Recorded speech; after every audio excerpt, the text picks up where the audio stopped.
So you served in the CIA for how long? 28 years. 28 years.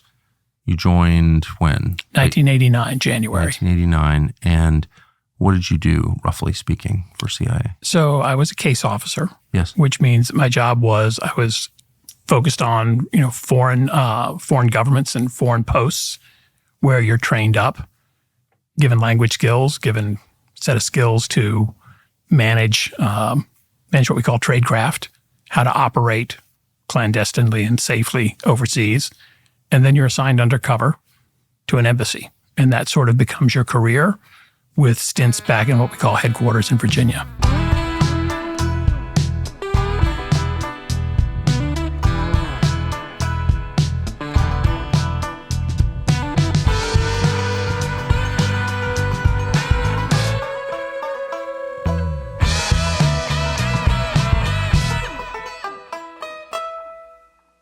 What countries did you serve in? So I served throughout the entire Middle East. I was in Iraq. I was in Africa. I was in the Levant. I was in Pakistan. Where in the Levant? Jordan. So interesting. What was Pakistan like? So Peshawar, Pakistan. You were in Peshawar? Yeah, but before 9/11 was the most alien place that I've ever gone. I wasn't there permanently.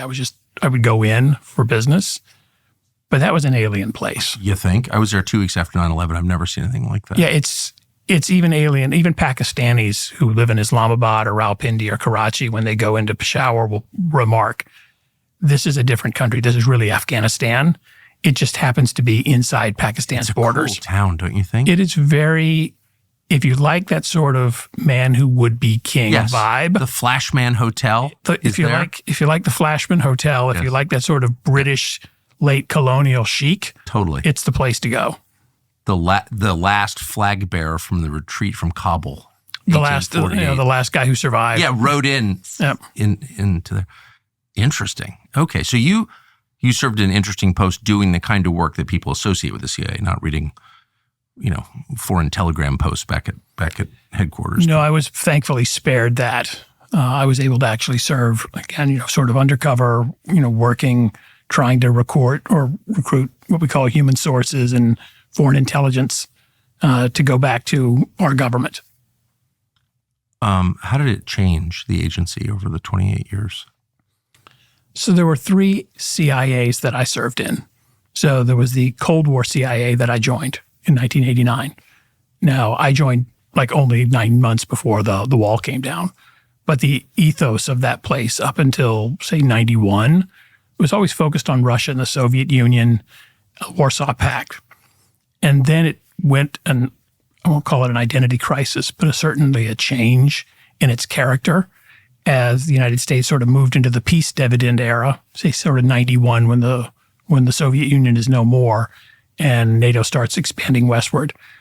In that period, you had a lot of basically a struggle to figure out what does the agency really want to focus on?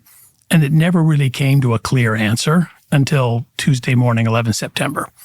And then it became the 3rd agency that I served in. Where were you? So that morning, I was at home. I was in an apartment getting ready to go to an assignment overseas, doing my final preparations. I saw that the news had said a plane had just struck a building in New York City. I thought, that was pretty weird. Clear day, a little suspicious. Jump in my car to go to CIA headquarters. On the radio, I hear that they had just hit the 2nd tower. And I get into the parking lot, and there's, a lot of things going on. A woman tells me, I didn't know this person, but they said, in the way things had happened on that Tuesday, people would talk to you who didn't normally talk to each other. Hey, somebody just blew up the State Department. Now, that was obviously a garble of the plane hitting the Pentagon. So I went into the building, went to the Near East section, which was my home division. Your home office was called the division in those days. And at that point, there was a report that there was a missing 4th plane headed to Washington. And the director of CIA, probably smartly, decided to evacuate the building because he didn't know where the target for the 4th plane was going to be. But when you're young and aggressive, I decided I wanted to ignore that order.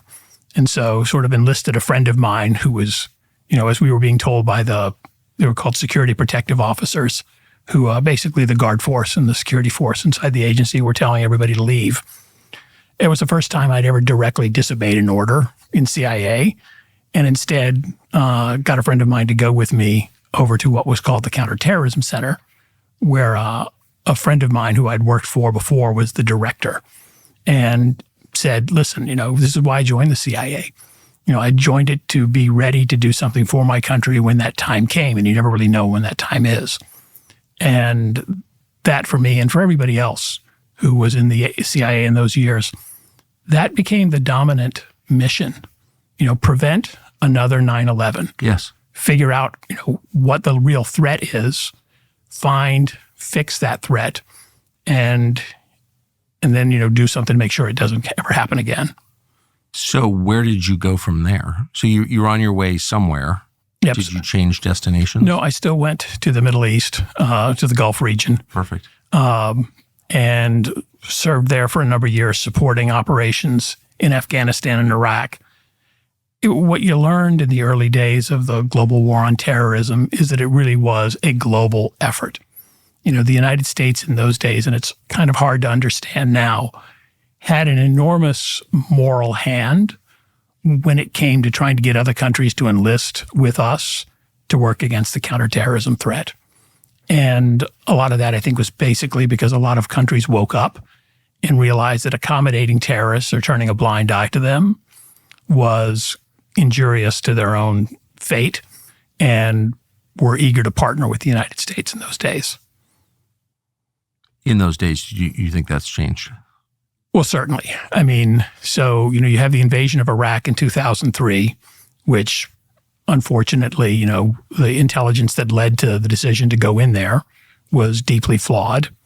And that had an enormous hit on the American intelligence community's credibility and U.S. foreign policy credibility. Was there soul searching within the CIA after that? I think there was.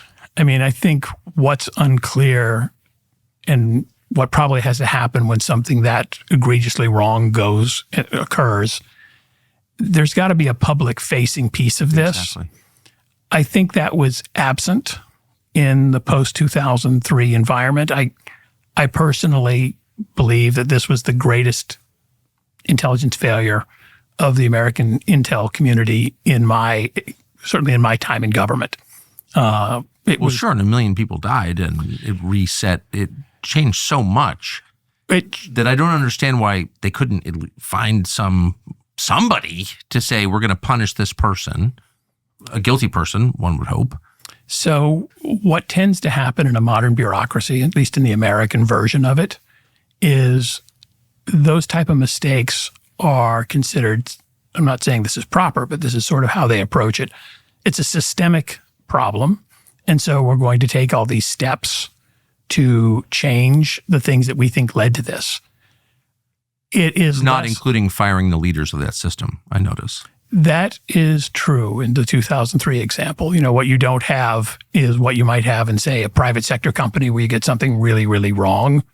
It's hard to compare, the magnitude of the 2003 mistake on Intel with anything a private sector company would do.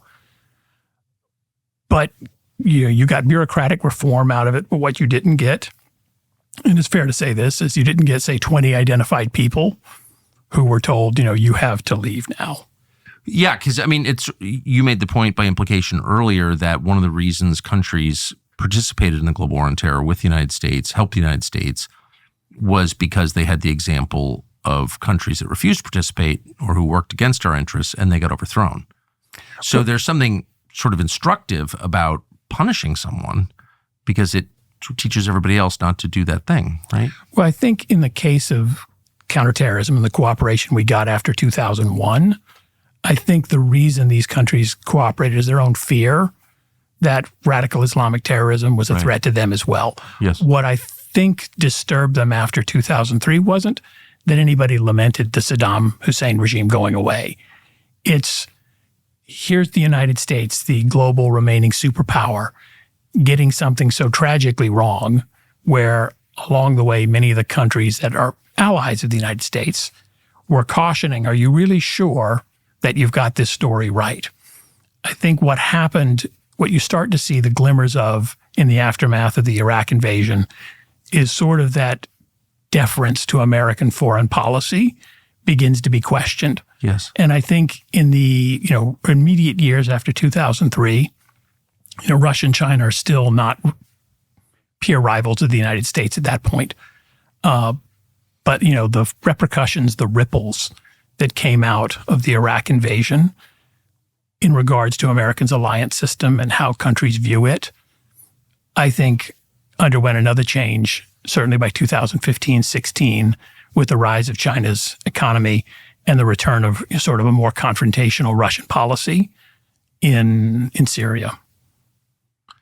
Within CIA, was there anyone who said, wait a second, we should figure out exactly how this series of intel assessments got to the president and policymakers, and how did we do this, and anyone who participated in it should be fired? Or did anyone say that? So certainly many people said all of the points you made up to firing people.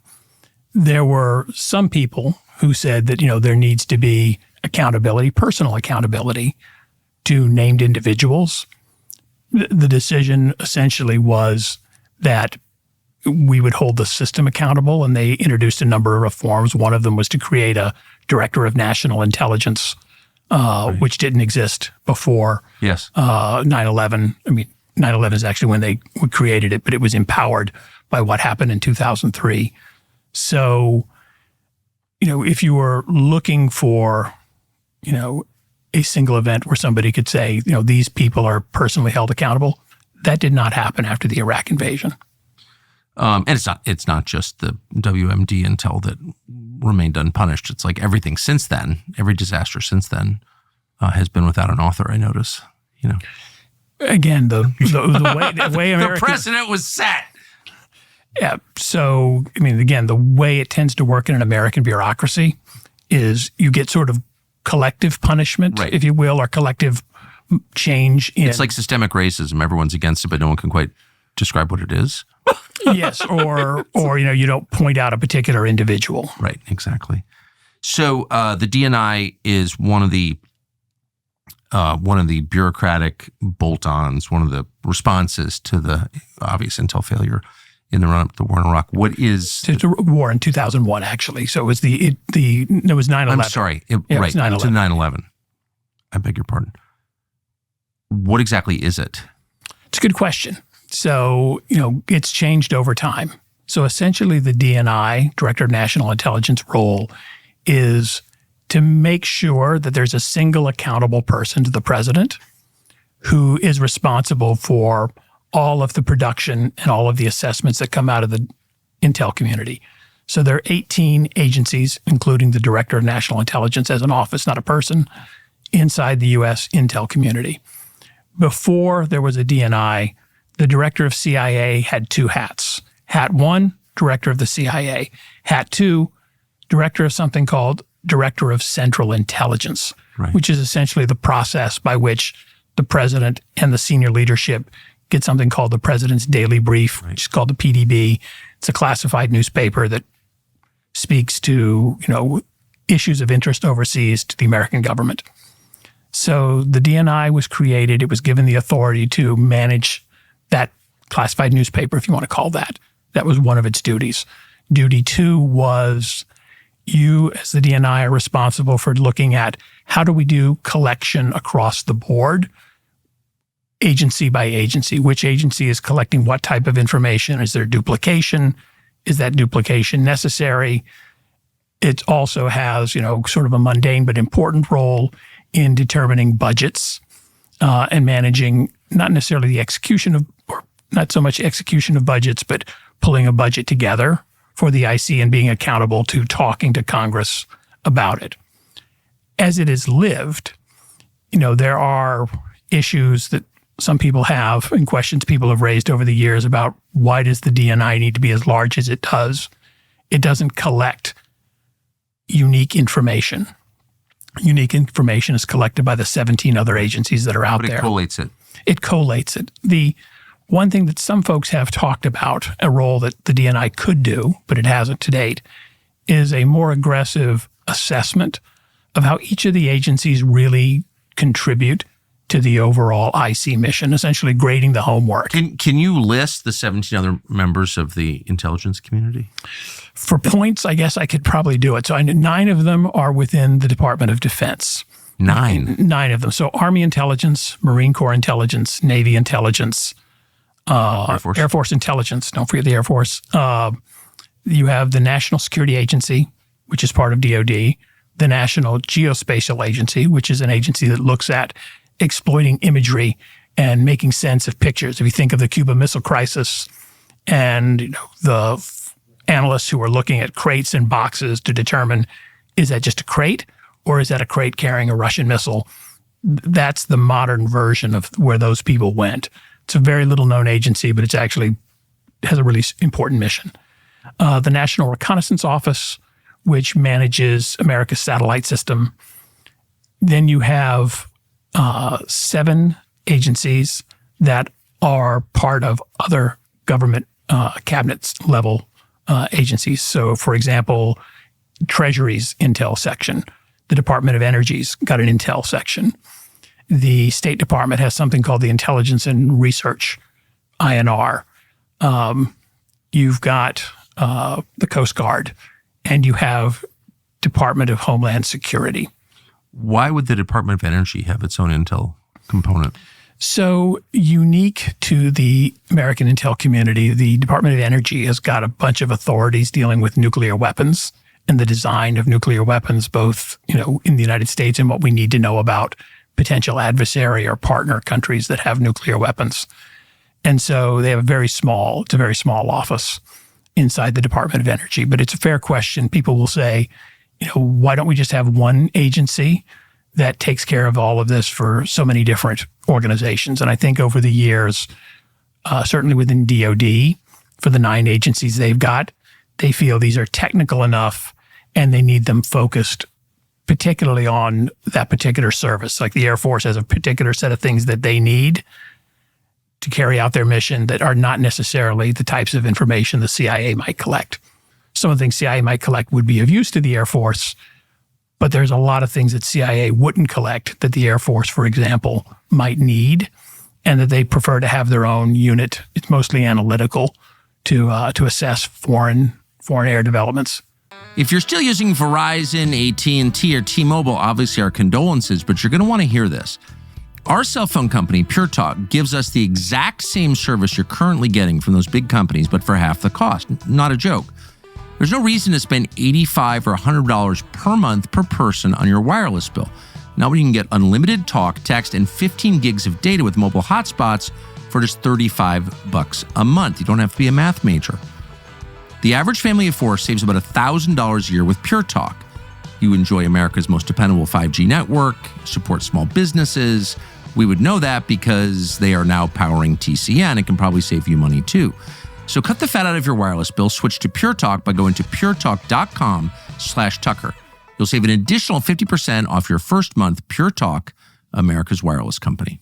So the Director of National Intelligence sits in some way, but not literally atop all of these other agencies. So they sit atop it. It gets a little complicated when people think, is there a org chart that says the Director of National Intelligence can give an order that one of these other agencies have to follow, or could it cut their budget if the Director of National Intelligence wanted? That becomes more of a political issue, and some of that has to do with how money is allocated by Congress. So we talked about, how 9 of these agencies are actually within the Defense Department. Well, that means their ultimate boss is the Secretary of Defense, and the Secretary of Defense has an enormous say in how those agencies are operated. So really, the DNI's authorities are looking at how these agencies really contribute to the overall American collection and exploitation of information effort. President Trump has nominated former Hawaii Congresswoman Tulsi Gabbard to be the Director of National Intelligence. She's facing enormous resistance in Washington, most of it not public. You came out publicly in support of her. Why did you do that?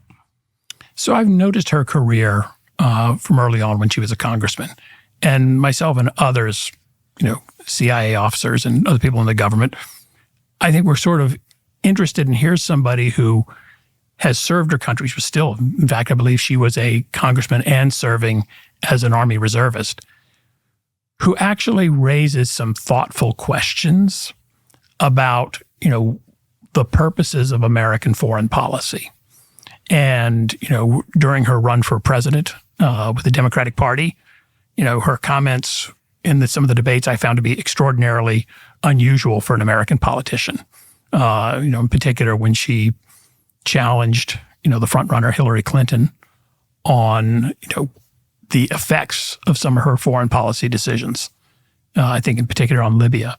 So I thought, Tulsi Gabbard was a solid choice to be the DNI. And I've been a bit surprised by some of the vitriolic response to her nomination, because when you look at on paper, her background, it's consistent with other people who've had senior jobs in the U.S. intel community.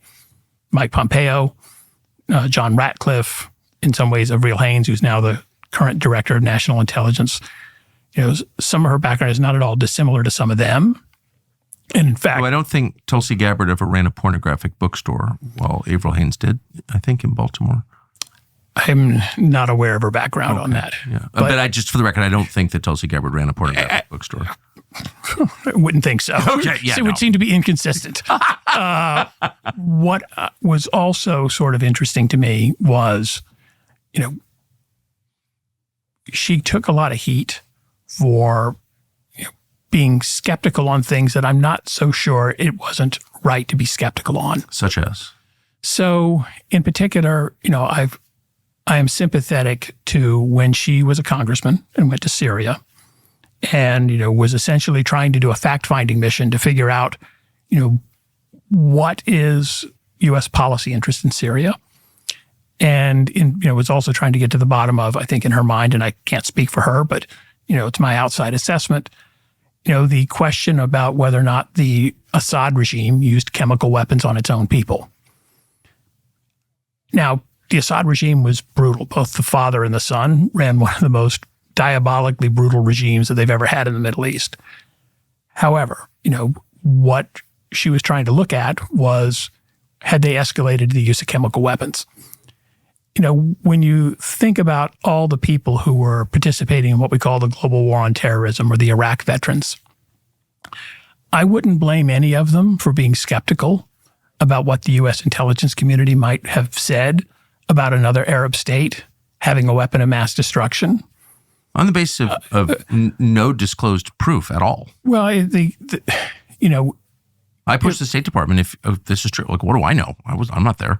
But where's the evidence? None. Well, and a lot of the goodwill and trust had been extinguished by what happened in 2003. So, again, in my view of Tulsi Gabbard and other veterans of the Iraq war and occupation, which was an opposed occupation, it got fairly bloody at times. So if you're there in that country serving, and at some point you ponder, how did we exactly get here? And somebody tells you, well, it's, the American intel community, assessed that there was WMD here. They got it wrong. Flash forward now, you're a congressman. Someone is, laying out yet another case that there might have been chemical weapons use. Maybe you're concerned that, is this a prelude to not only just tagging and assigning culpability to an evil regime, but some sort of opening move in a much more aggressive U.S. involvement in that country. So on that, just as someone who myself was in Iraq and very familiar with other people who've served there, I don't blame any of them for wanting to ask 2, 3, 4 questions about the existence of WMD in an Arab state in the first, say, decade after an incident like 2003. Even bigger picture, I never understood, when did Congress pass the law requiring me to hate Assad? There are lots of brutal regimes in the Middle East, some of which we support. I would argue as brutal as Assad's regime, just my view, but whatever. But there are other countries. But why was I required? I'm agnostic about Assad. I support him to the extent he protected Christians. That's my personal view. But when did it become like some requirement that, all good people hate Assad? Where did that come from? I was just confused by it. Well, I mean, you get sort of, sometimes shifting standards on what constitutes a threat. Yes. I do believe that probably by the end of his administration, even the Obama people had come to conclude that Syria was probably not a direct, actionable threat to the United States. Now, it's fair to say that during the occupation of Iraq, that the Syrian government knowingly allowed plenty of people to cross that border who were going to, attack U.S. troops in that country. But, there are ways to deal with that. And I think, again, when you look at U.S. policy towards Syria, it's always been fairly hostile. It's never outside of a very short period of time in the first Gulf War when Bashar Assad, the father, or Hafiz Assad, the father, had gone along with the Americans to push back Saddam's invasion of Kuwait. We've always had a bad relationship with that regime. So, any reason? It was particularly brutal. It was also, as a legacy of the Cold War, very close to the Soviets.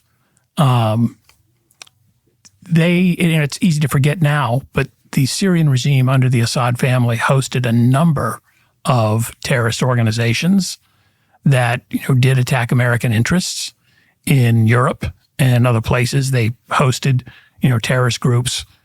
They helped destabilize Lebanon, which was an important, small ally of the United States at the time in the 70s and 80s.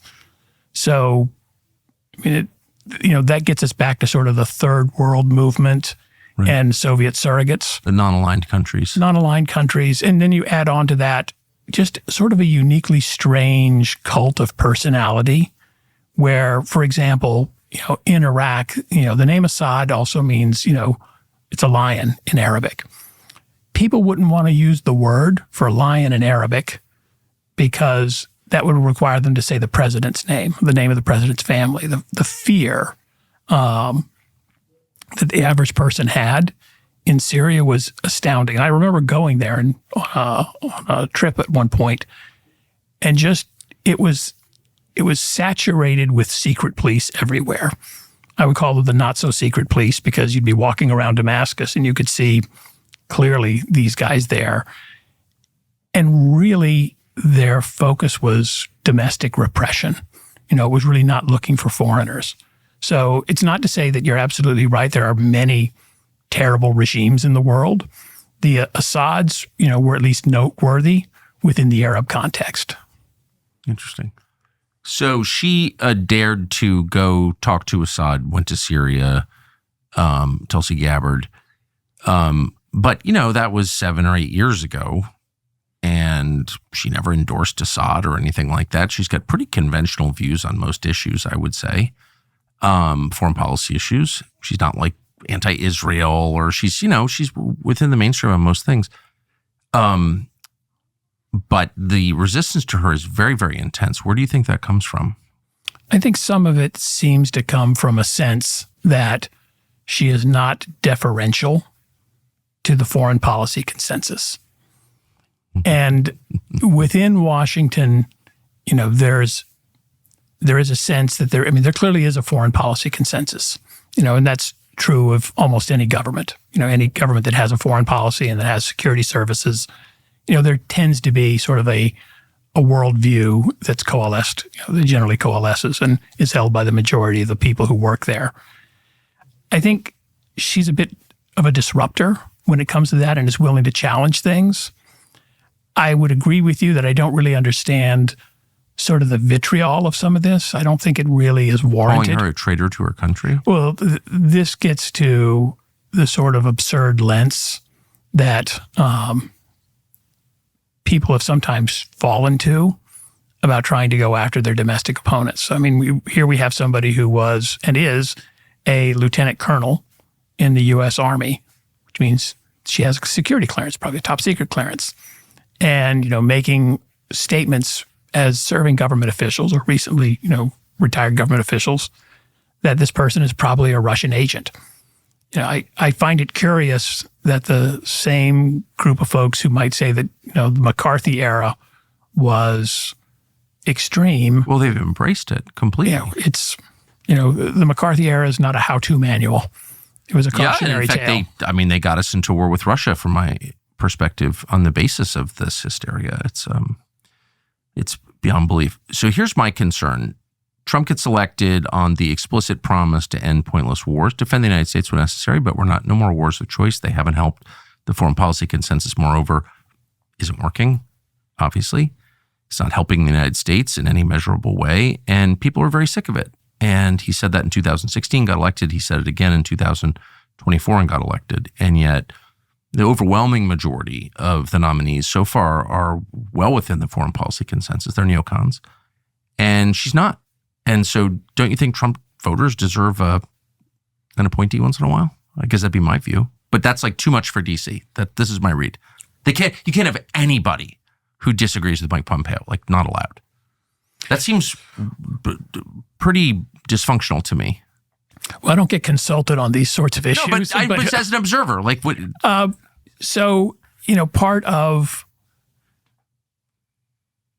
think part of what you're seeing here is, that sort of independent thinking and really questioning in some ways what we got for our efforts of the last 25 years, certainly since 2003.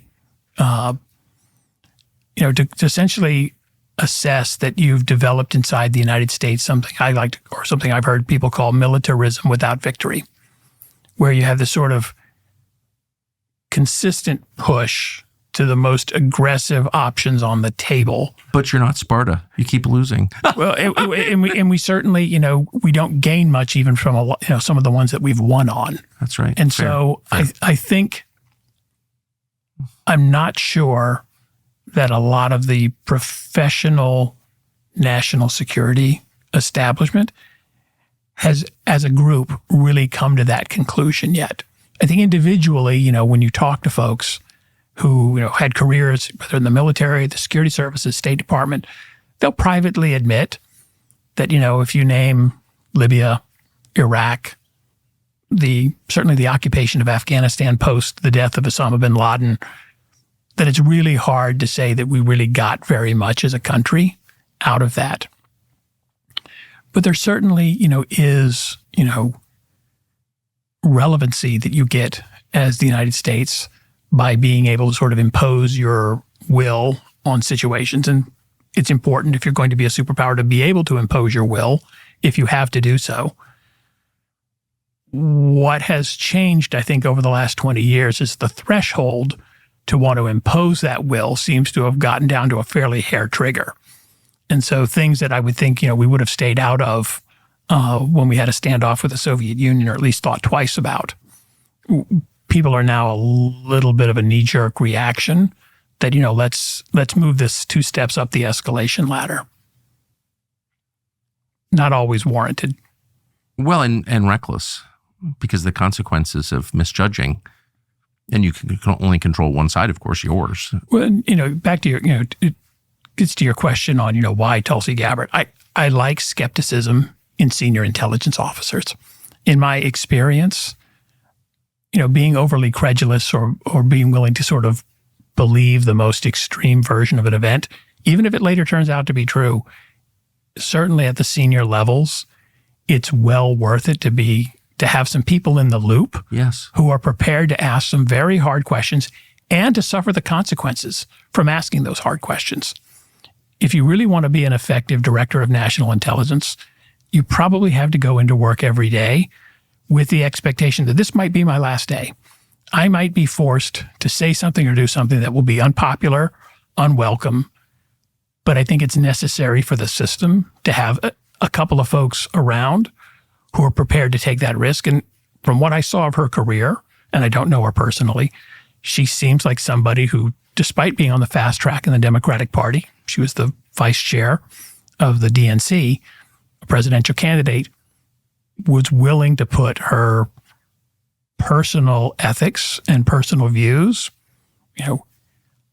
on the table and say, for this, yes, I'm prepared to suffer. And that's a good thing to have for the American intel enterprise, in my opinion. It seems vital. Then the question arises, like, where's the oversight of these incredibly powerful agencies, which have, by definition, the power to spy on people and kill them, and do? Someone from outside should be making certain that what they're doing was within the bounds of the Constitution and just decency. And I don't see anybody. I see the House and Senate Intel committees as completely controlled by the IC. I mean, I've seen it. Is that, like, what's the view from within CIA on that? There's anybody in the House and Senate, particularly the Senate, who will say you can't do that? We'll pull your budget if you do that? So I think there have been instances where, you've had that sort of oversight. Now, some of it, goes back historically. So, Church Committee. So, which is the, long 50 years. That's a long time ago. That's sort of the high water mark of, oversight having a significant effect on the IC. Since then, and, in my experience was mostly, post 9/11 in dealing with Congress, that there was fairly robust interest in what the agency does. To be fair, there was a lot of support, for the IC in Congress. Historically, it generally is. The CIA would say that that's because, they try to be consistent with what they think, Congress will accept and what the administration wants. It's always worth remembering that the IC, in the end, works for the executive branch and the president. Obviously, their budgets and some of their authorities are controlled by the laws that Congress puts on them. Your question is a really good one on, is in a low trust society or a society where trust is now at a premium, how does the IC manage the suspicions of an increasingly larger number of people in the American population? Well, I'll just say, as the son of a federal employee who spent most of his life in D.C., I always wanted to trust the government, and in fact did. And it was, learning that what government was doing with my money and my name, I was so outraged by it, I have no more trust. And so I think that, that's just my perspective. I'm sure everyone has a different perspective, but I applied to CIA and didn't get in. But that's a measure of how much I believed in the system. And so from my perspective, it's low trust because they violated our trust. And I think, however we got here, I think one of the things that I would like to see the IC and those who manage it accept is that we really are here. That this is, a situation where it's a highly partisan atmosphere in the United States.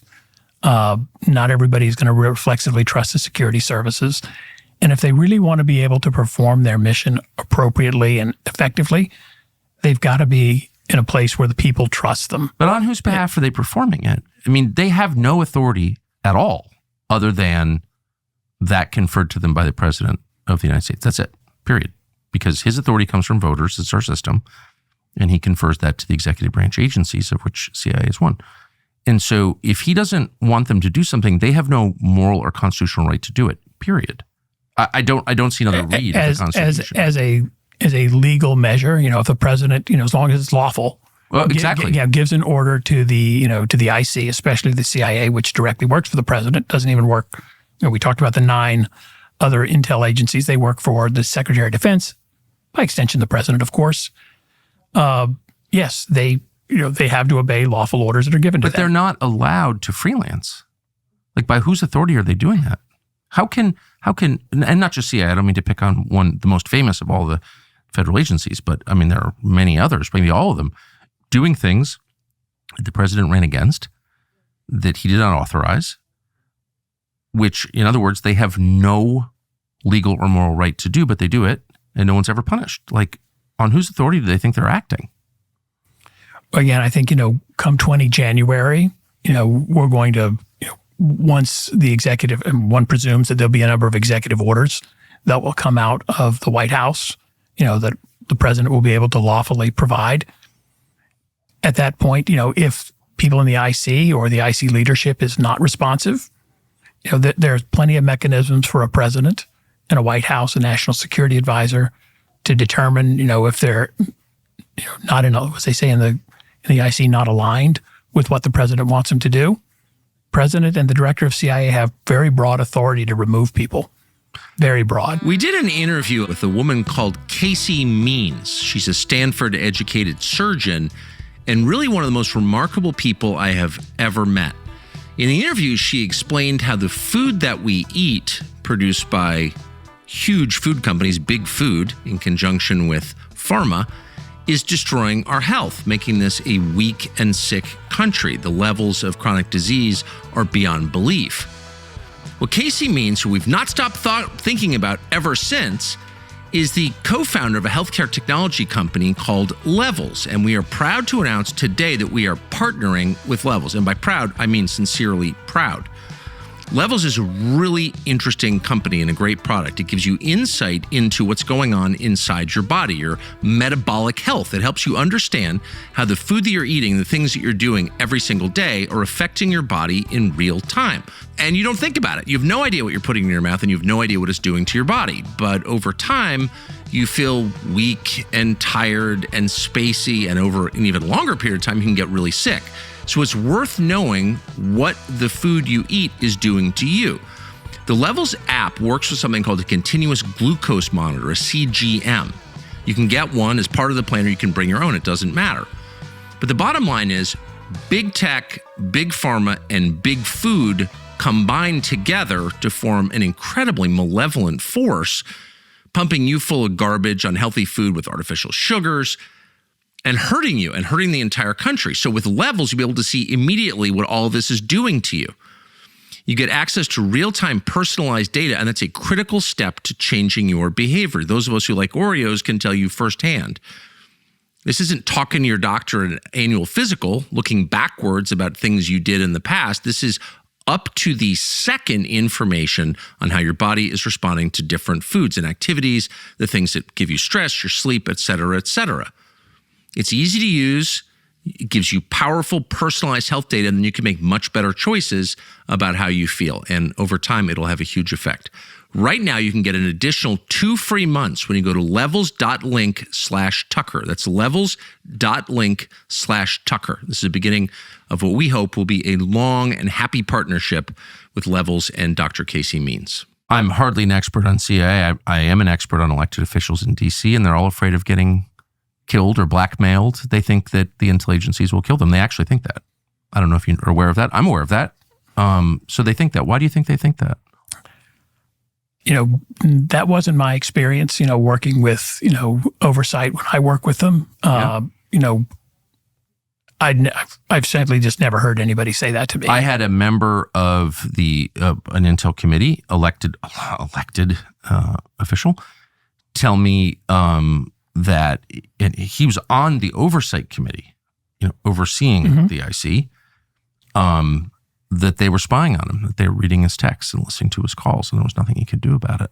And I said, why don't you hold a press conference? I mean, that's like so outrageous. It's illegal. I can't do that.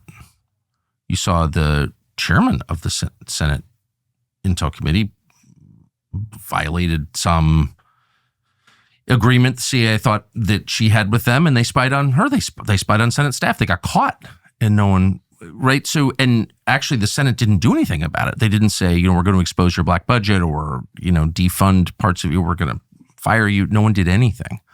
So what does that tell you? If the agency can spy on sitting senators who are supposed to be in charge of them, or their budget anyway, what does that tell you about how afraid people are? So let me take this in reverse order. Yes. So I think you're talking about the Feinstein That's exactly statement. Right. So as my understanding of how that happened is that they accused the agency of being able to look at the computers. Correct. In the Senate. That were in the CIA building that the Senate staff had access to. And that there were government computers with CIA information on it. And that all of those computers come with a warning, both written on the cover of the computer and when you boot it up, that this is a government system and it's fully auditable. So it's my understanding that the computers in question, that Senator Feinstein said were improperly accessed by the agency, were in fact CIA computers that were made available to them, but with the clear warnings that anything on this computer that you do, not some other computer that you would be on, not your personal handheld device, those computers are accessible by CIA security, just like every other computer that the CIA buys and makes available for its own employees, so that there's an audit function on all of that. Now, I had never heard, that the allegations ever extended to other computer systems that people in the Senate were using that were not provided by the CIA. Now, again, I'll caution that I wasn't directly involved in that. I'm pretty sure that Senator Feinstein said and alleged that CIA was spying on her staff in order to push back against her expected pushback against them. In other words, to control her. I was aware she said that. Again, my understanding is the only, audits that were going on of any computers were ones that were clearly marked as this is a computer owned by the government subject to audit. So I can't speak to, what I can't speak to is never in my career did anybody ever approach me and say anything about spying on members of Congress. Never. No one ever asked me to do it. No one I know ever told me that they were involved in it. And it's a fairly small place. Right. I'm not saying that. So if a member of a Congressional Intel Oversight Committee says, I believe CIA or NSA is spying on my personal communications in an effort to control me, do you think that's a crazy thing to say? I think it's troubling if any member of Congress believes that. Not only believed it, well, I think the person believed it, told me in a restaurant. But I said, that's like completely outrageous. And actually, you can't have a democracy under those circumstances. So you should hold a press conference and say, I can't do that. So really, to me, it's unprovable whether or not they were spying on his phone. Maybe he's a nutcase. He's a pretty famous person, but could be a nutcase. But what I was struck by was the fear, like, I can't do that. And that's, I would say, what you've just told me, that would be, if I was still in government, that's the thing that would trouble me. Yeah. Is that if our relationship with our oversight has reached this sort of a level where they would entertain that type of a... Where CIA is more powerful than the people overseeing CIA. That's not good. I mean, again, in all my interactions when I would go down and testify or provide, background briefings to Congress, it was always with the understanding, that the CIA has an office, that deals with collaboration and oversight. It was always like, you've got to make sure everything you say is accurate. If you say something that's not accurate, you've got to come back and explain that you got it wrong, that you submitted something that was, in error. It was always deferential in my level and with what I experienced. But if I had become aware that, a senior senator had said something like that, or a congressman at any level, I'd say we definitely have a problem. We need to reestablish trust. Well, however it has to happen. And if somebody had ever told me that we're spying on, congressmen, I wouldn't have followed an order like that. And most of my friends that I know who were there wouldn't have followed an order like that. I never believed any of this stuff. And then the closer I got to it, the more I thought there's something really wrong here. And that almost without exception, the members of Congress who are the most vocal cheerleaders for the IC are the ones with the most to hide in their personal lives. I've definitely noticed that theme. Definitely. And I feel like there's probably a connection. Does that make sense?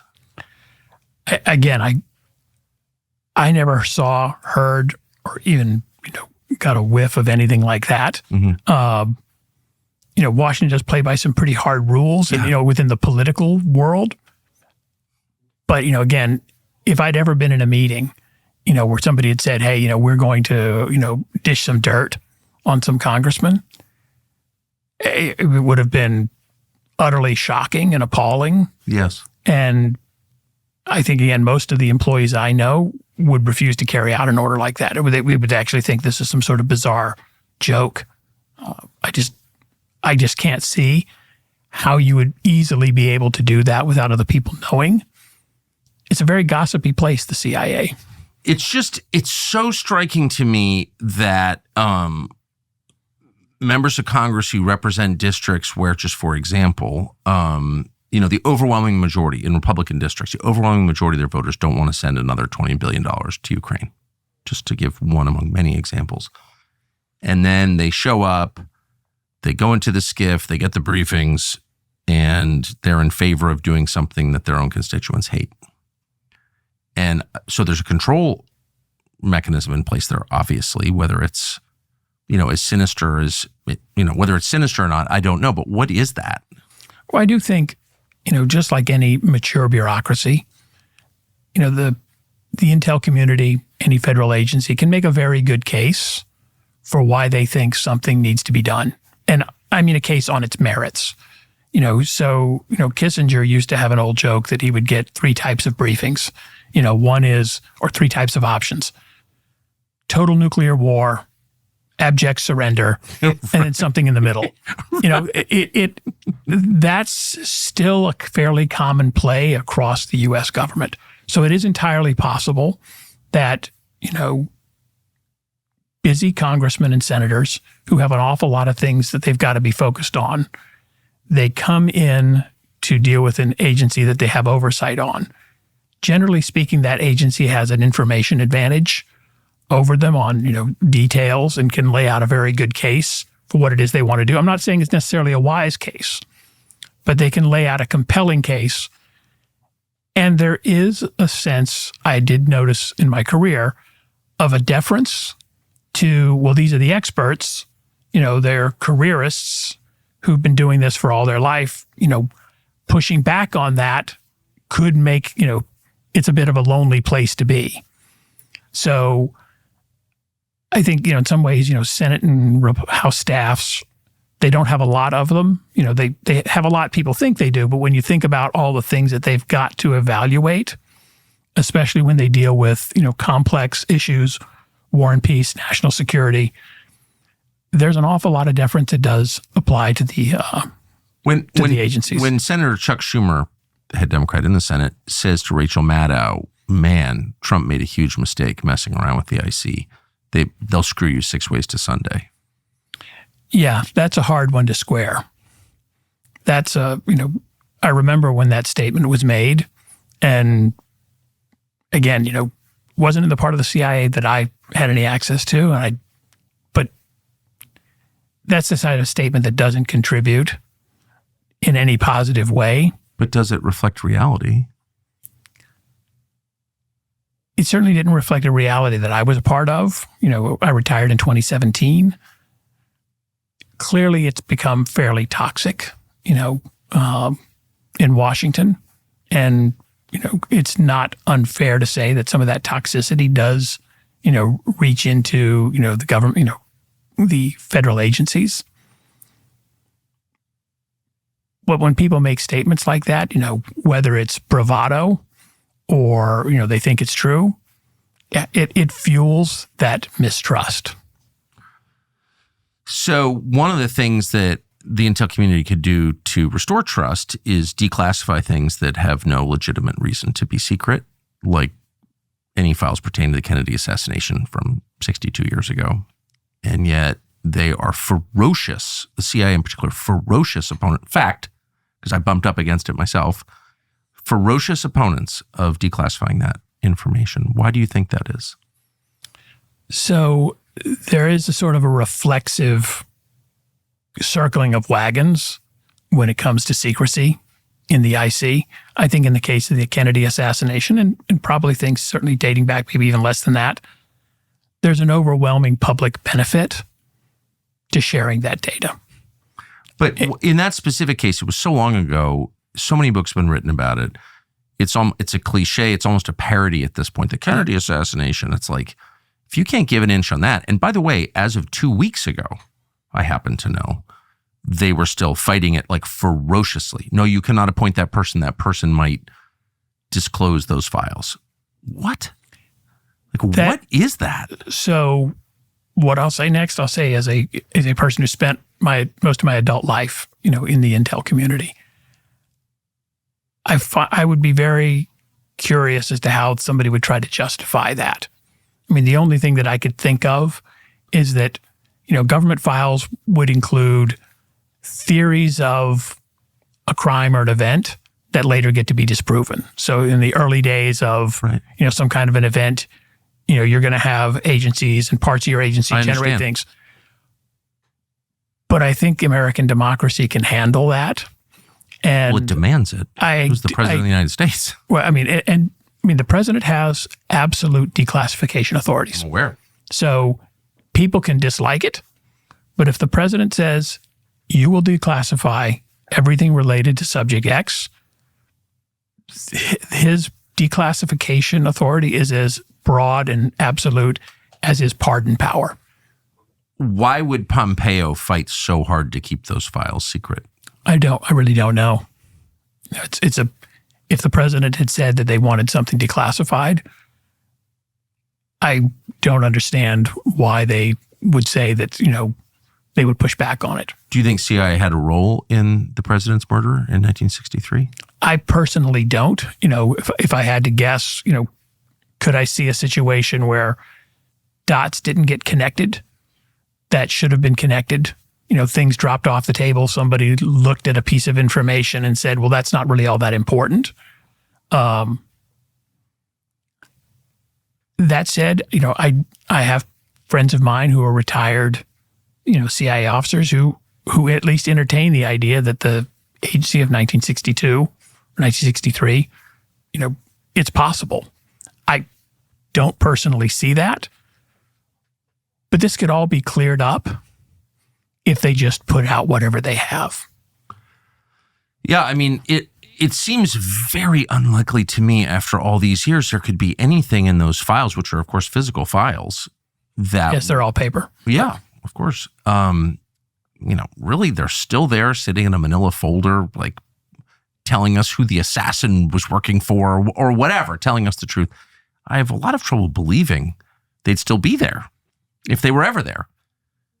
The only reason that I'm focused on it is because I know for a fact that there are CIA employees. I know this for a fact, dead certain fact. I just was hearing about it, are trying to prevent certain people from getting jobs on the basis of their belief that those people will push for declassification. I think it's crazy. Again, for the people I knew when I was in the agency and the people I know who are still there, if I were still in, I would my reflexive position would be, okay, there's really no reason that something's that long ago can't be declassified in toto. What about the 9/11 files? So we're moving on, we're getting close to 25 years later. All the governments in that region are different from what they were. Saudi government's completely different.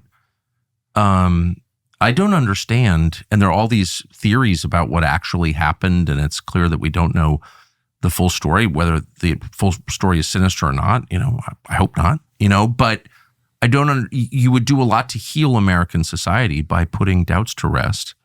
And if these really are like dangerous conspiracy theories, then prove it. Like, why wouldn't they release all those files? Well, I'll go on the record as saying, I believe 9/11 was perpetrated by who we said it was. Yes. And some of those people are still down in Guantanamo Bay waiting for justice. Others are dead. I'm very confident the IC had nothing to do. There was no deep state actors or, putting demolitions in the towers in New York. There really was a plane that hit the Pentagon. I think you could make a good case that there's no reason not to declassify most of this stuff. What I would expect, might be troublesome. It's possible that some of the early documents are wrong, materially wrong. When you're reporting on contemporaneous events, some of your reports will be wrong. I think people can understand that, okay, this is something that came out, a week after 9/11. It's incorrect. It was proven. It was a theory of the crime that was disproven. I personally believe if it would advance, building more trust with the government and the IC, which I think is absolutely critical to having, effective national security defense.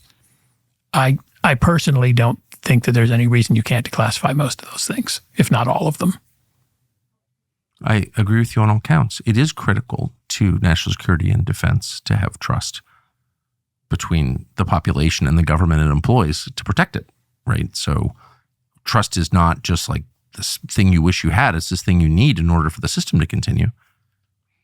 So, yeah, and if people believe that there wasn't a plane that flew into the Pentagon or that the CIA or Mossad or somebody else other than the 19 hijackers did this.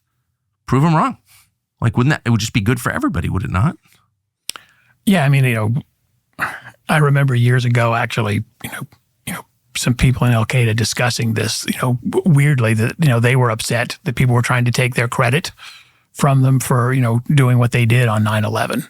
Because, for them, it was an important part of their, of their credibility with their own folks that they were able to pull this off. So I see no reason that they probably can't. It was 5 years ago this month that people started to drop dead in the central Chinese city of Wuhan. 5 years since the beginning of COVID. Tens of millions dead. Societies reordered completely. Economies destroyed. And yet, for some reason, we still don't know answers to the most basic questions. Where did this virus come from? How did it get here? Why did the government tell us to do things they knew wouldn't work? None of those questions have been adequately answered, and one man knows those answers. His name is Dr. Tony Fauci.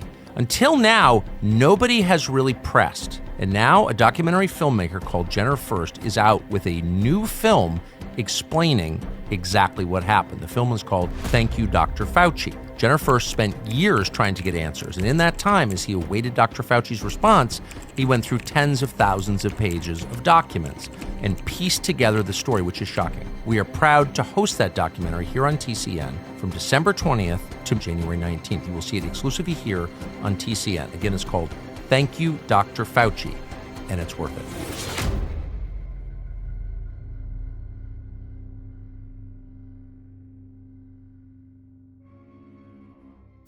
Then why the effort, and CIA has, I think it has been documented, participated in this effort to discredit people who ask questions or who have alternate theories. Why not prove them wrong rather than resort to character assassination, conspiracy theorist, et cetera?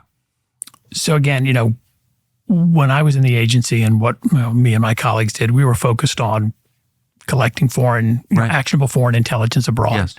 Yes. If somebody on the internet had something to say, that was completely at odds with what we knew to be the truth, you just sort of baked that in to how you did what you did.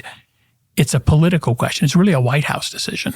If the White House had decided, what, it's in our national interests to put everything out on the table that we have. You're making a fair point, a true point. That's right. And a president can make that happen.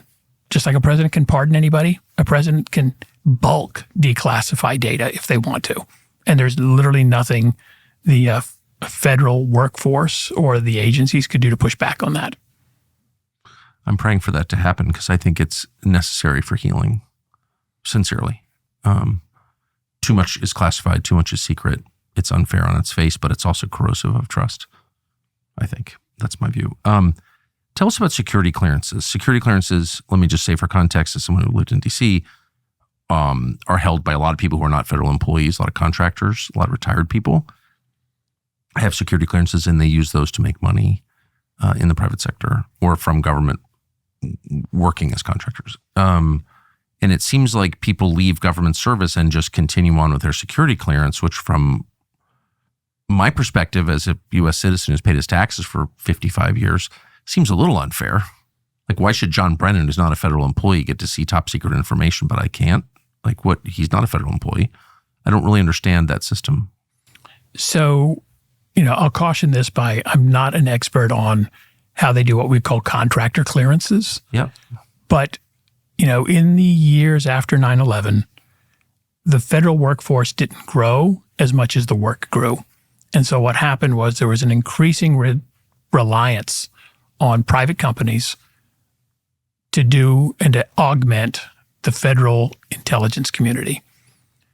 Those companies would have to hire people who would need to get security clearances. And those security clearances have to be the equivalent of the ones that a federal employee had to do the same work. So in many cases, what you had were federal employees who reached the point of retirement, but let's say they're still relatively young, 50, 52, and they go to work for these contracting companies that have contracts back in the government. And in that case, they need to maintain their clearance and can lawfully retain their clearance because they're working on a government contract through an approved vendor. Right. Now, you probably have a much smaller number of instances where people who don't fit into that category might still be authorized to have access to a security clearance and occasional briefings from the government. And what happens, that's, again, a very narrow number of folks, usually cabinet secretaries, people who have careers where they're still engaged with, say, foreign policy in the private sector, and the government deems that it's advantageous to keep these people updated on certain developments. Usually they don't get access to the same information that a in-service federal employee might get, but they might be given a briefing on, developments in a certain part of the world because they travel there a lot. They can still be an effective voice for American policy if they're informed. But that's a very tiny... So Tony Blinken, for example, is now the Secretary of State. He will be until January 20th, God willing. And his views are completely at odds with those of the incoming president, completely at odds. And he's working hard to undermine the incoming Trump administration in Ukraine, pushing to get Ukraine in NATO or some insane thing like that.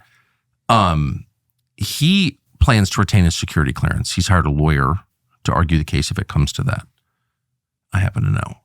Why, on what grounds could Tony Blinken, even if you thought he did a good job as Secretary of State, which I want to say, once again, I don't, but why does he have a right to a security clearance when he leaves federal service as an appointee? Well, nobody has a right to it. Right.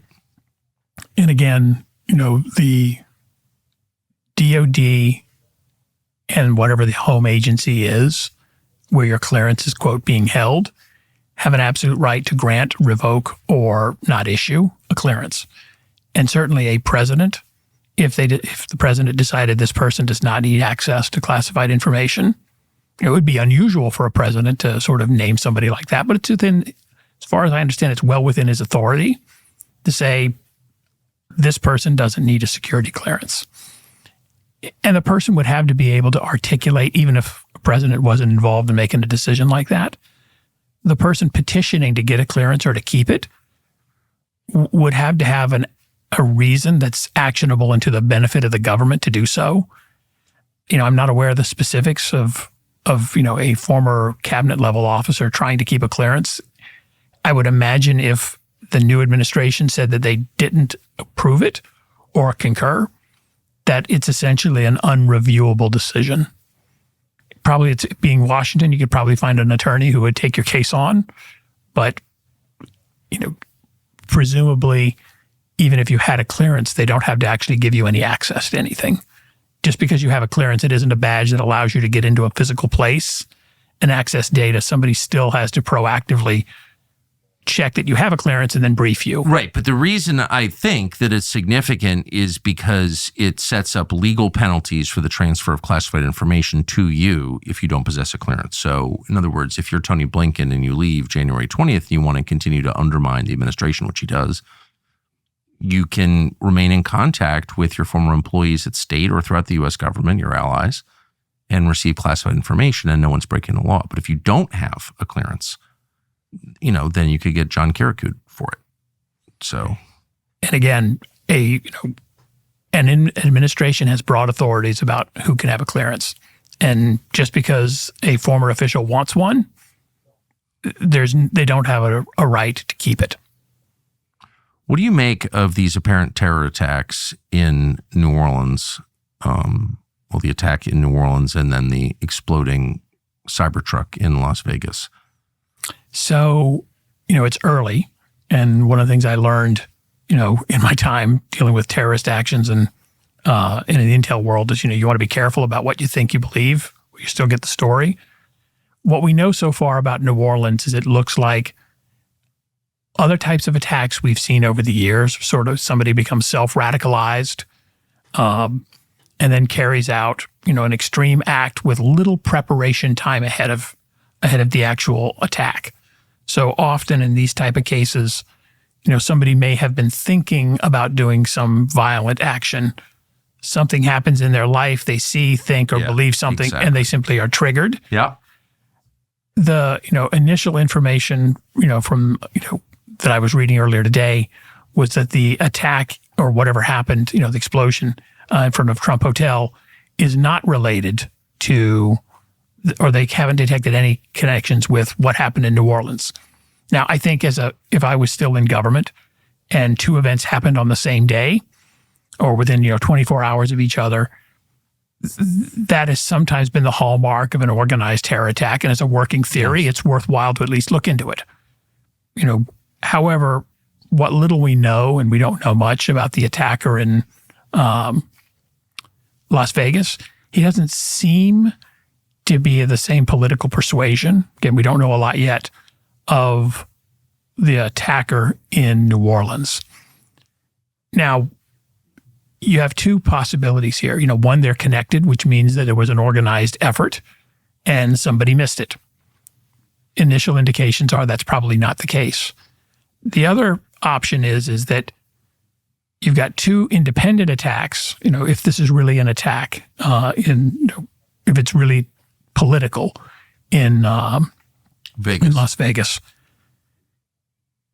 What that would tend to tell you, and especially when you add in the attack or the murder of the United Healthcare CEO, which was clearly in many ways an act of political terrorism, is something changing in the political atmosphere, which is already toxic, that is triggering a certain set of our population to say, whatever my personal beliefs are, they are so pushed to the edge that at this point I feel I've got to execute or make some kind of a violent statement that I've been sitting on for quite some period of time.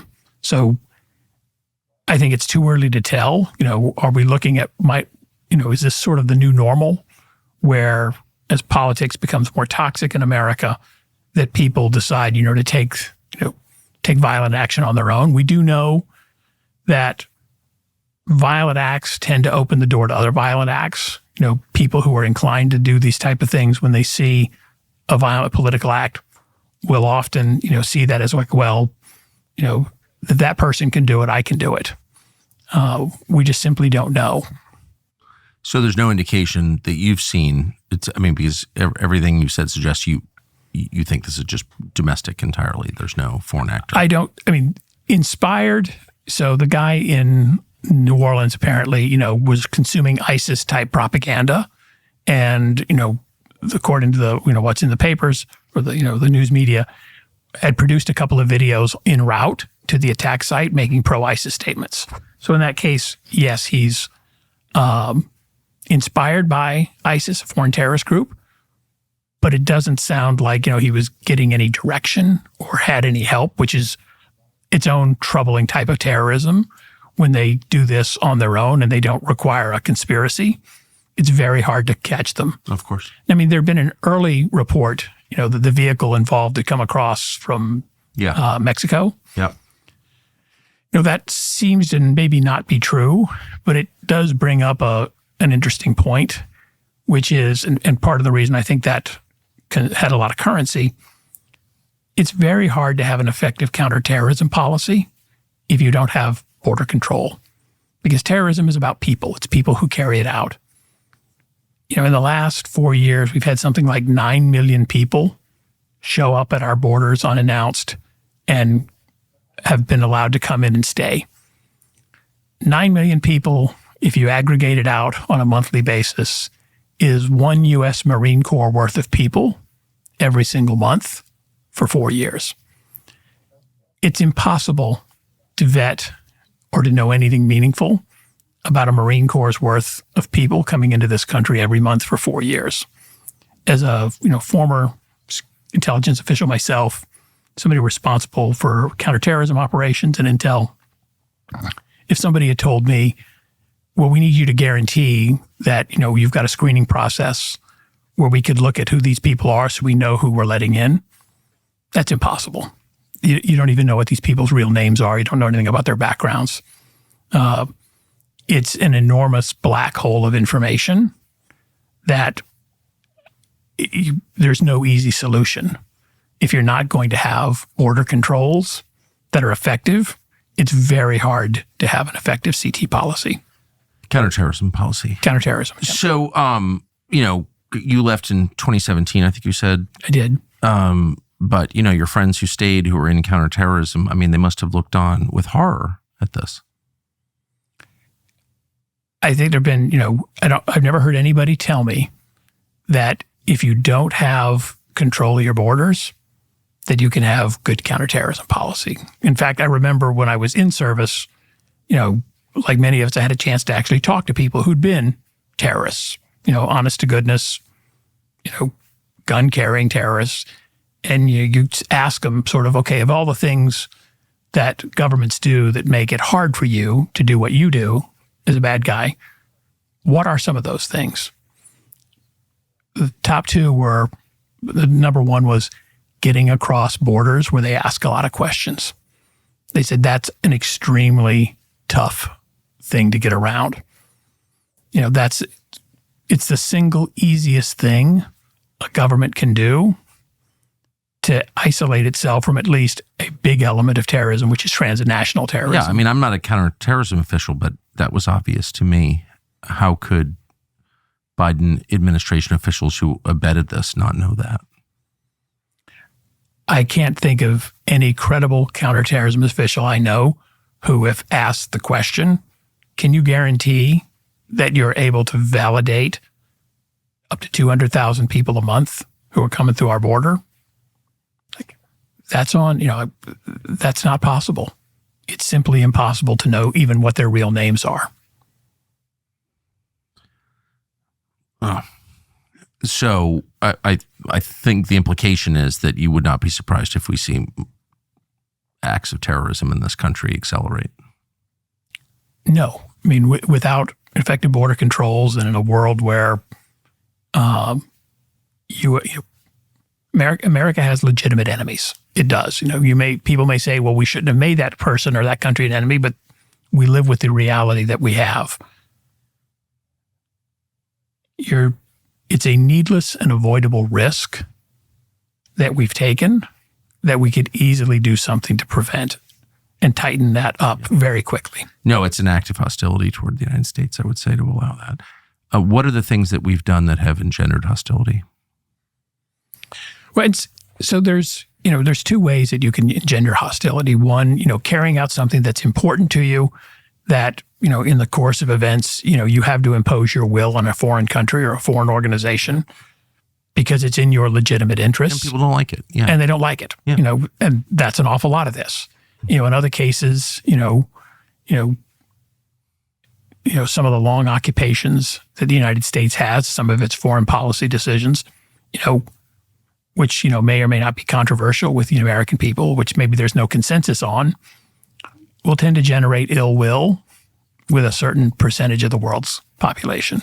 So when you were in all these countries, and I loved how you referred to the region, not the country, but quite a few countries, it sounds like, over 28 years, carrying out tasks that you were asked to carry out. Were you struck when you came home about how little your fellow Americans knew about how we were projecting power abroad? So, the thing about narrative is that the people who tend to buy the narrative the most are your own people. And so it's easy as an American not to really understand how you are perceived in another country. Yeah.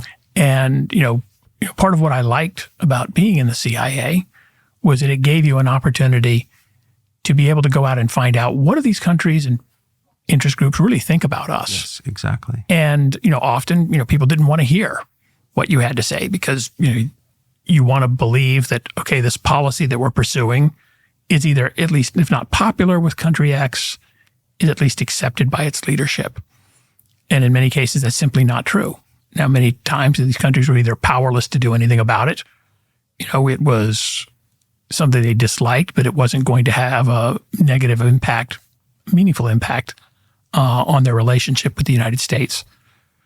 But generally speaking, I would say that Americans don't have a great understanding of how the rest of the world works. I mean, we're a huge country.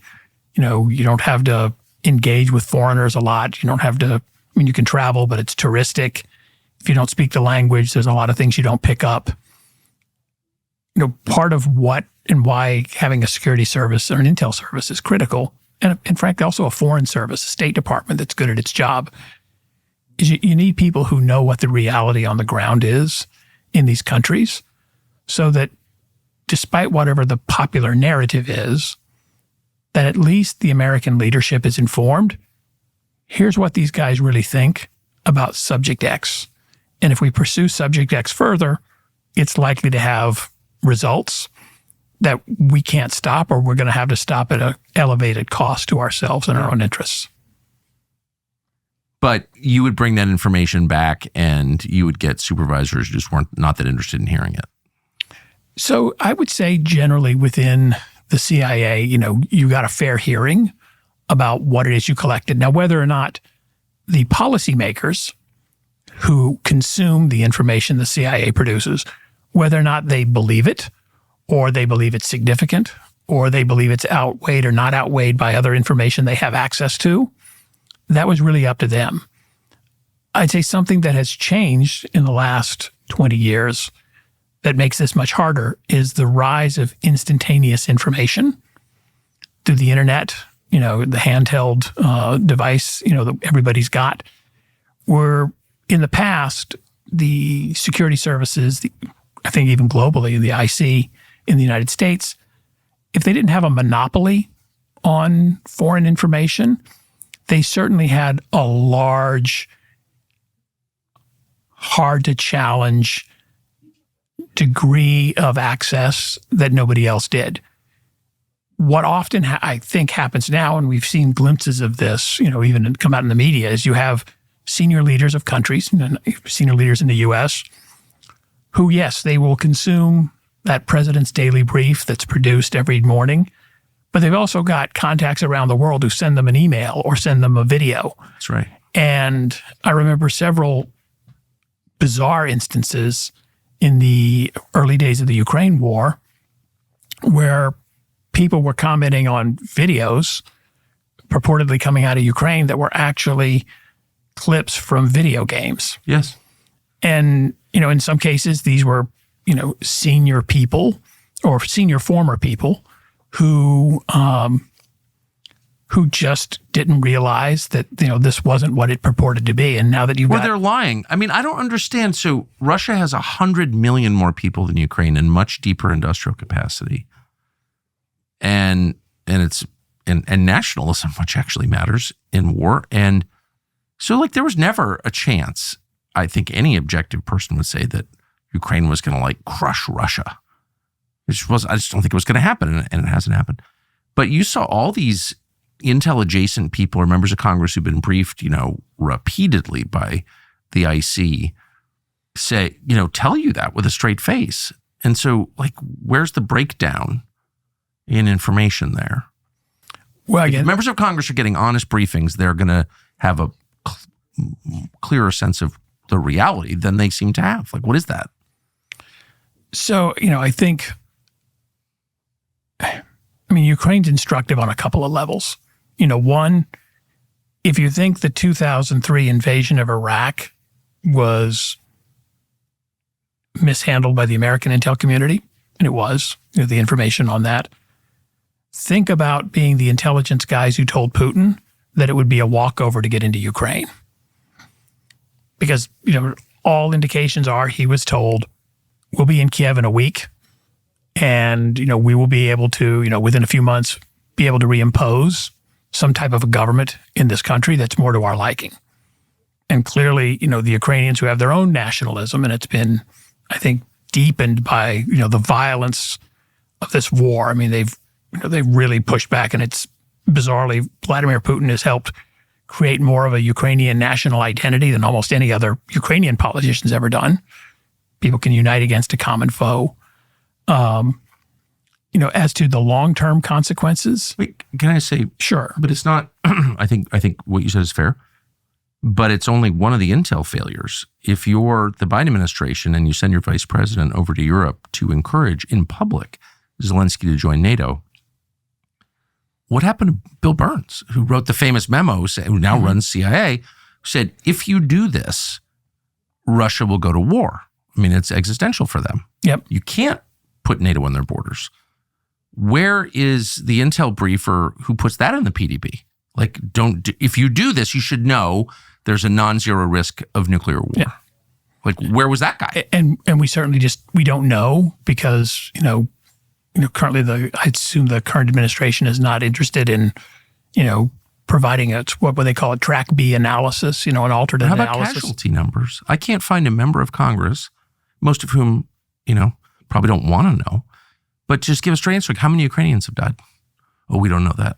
Really? You get these briefs all the time in your little skiffs, going through your little bullshit kabuki, and you can't tell me how many Ukrainians have died? You sent them to your desk with this money, and you can't tell me how many died. No one's ever mentioned that. Like, what is that? Yeah, I mean, it's clearly a knowable fact. Yeah, well, yeah. And, whether or not, they were briefed on it, they chose not to talk about it or they've never been briefed on it, I personally don't know. I mean, I think based on public comments from the incoming administration, I think they've got a very different plan about how to try to bring this terrible, horrible conflict to some sort of a resolution. I sure hope so. I hope so. But I just think as you're prosecuting the war and paying for the war and your weapons and your advisors are making the war possible, whatever you think about the morality of the war or its cause or whatever, but you're definitely driving the war, one side of it. Don't you have an obligation to know how many of these people are dying? Like, I just don't understand that. I mean, I can only say that if were I advising somebody who was on, the oversight, I would say that, you have a very broad writ to be able to ask anything that you want to ask. And I would think that, nobody in the IC, if asked, would say anything to them other than, okay, here's what we know. Now, maybe they don't know, or maybe they haven't gone out and collected it. But in the case of, casualties in Ukraine, I'd be surprised if a congressman really wanted to know that they couldn't get that answer or force the system to give it to them. And if the system didn't, then that's a problem. That's a problem. I just would think that would be like one of those baseline numbers, like one of those Wikipedia numbers that just like, these are like facts that you should know. Like, what are the casualty numbers? And by the way, everyone has an incentive to lie about them always in every conflict, and both sides are lying about them. I get that. But my impression was the intel agencies are supposed to be like purveyors of reliable information. I would imagine that they must have a pretty darn good idea. Do you know what those numbers are? I've heard various ones. I mean, have too. So, I've heard on the very low side, I've heard something like 50,000 Ukrainian dead. I don't believe that one. I think it's probably, more like 120 to 150 dead. I think Russian maybe half again that, if not double. I think one of the things that, you see when you go to Ukraine is an astounding number of people with, traumatic amputations and, grievous injuries. And those, all these are indicators of just how bad this conflict really is and how it's ground up so many young lives. Yeah. Yeah, I agree with that. Is the president's daily brief written in a way to influence the president one way or the other? It's not supposed to be. And it's supposed to be the job of whoever is the director of national intelligence to the degree, humanly possible, to not put a heavy editorial slant on it. Whether they achieve that in everything, it's a human enterprise. I'm sure there are instances when it doesn't. But maybe that's why they don't want Tulsi Gabbard in there. I think there seem to be a lot of reasons why they're uncomfortable with somebody who doesn't accept the foreign policy consensus. And, since I wrote that article endorsing her, I've had, people I know, people I like, say that, why her? And I've had a lot more actually also reach out and say, we agree with you. Somebody who's going to be skeptical and challenge the assumptions that we were too easily willing to continue to traffic in. We can afford to have a couple of skeptics around. How many moments during your 28-year career did you have moral qualms with what you were asked to do? I did not have a moral qualm with anything that I was asked to do. Some of the things you get asked to do are hard. Well, yeah. Probably, I'd say in a war situation, and I'll expand this beyond myself. You could find yourself in situations where, you might be supporting one side or another in a conflict, and it becomes the policy of your country that it's no longer going to support either side, or it's going to withdraw support. That can be a very bad thing to experience, where, you've got to deliver a message that says, I know we were supporting you before, and we've been doing that for some time. Priorities have changed, and we're not going to support you. Now, that's completely within the lawful authority of the director of the CIA, the National Security Council, and the president. It doesn't make it easy to do that. But did I have, was I ever asked to do anything where I said, that's completely outrageous or immoral? No, but, maybe they save those questions for somebody else. Yeah. But, in my case, I took a pretty aggressive stand or view towards what America's role in the world should be. Like a lot of other folks, who went to war zones, now we don't equate what we do to what combat soldiers do. But, you've got to make decisions sometimes that affect life and death. I think the first casualty in the war in Afghanistan was a CIA officer. It was. Mike Spann, who was killed, early on. So, Did yes. you know him? I did not. I knew, other members of his team. And I remember the night when he was killed in Kalajangi prison, when a prisoner riot happened. It's a job that has elevated risk, especially if you are overseas, you're in conflict zones. Sometimes, it's hostile action. Sometimes it's bad luck. You're just in the wrong place at the wrong time. Something falls out of the sky and it gets too close to you and you're injured or killed.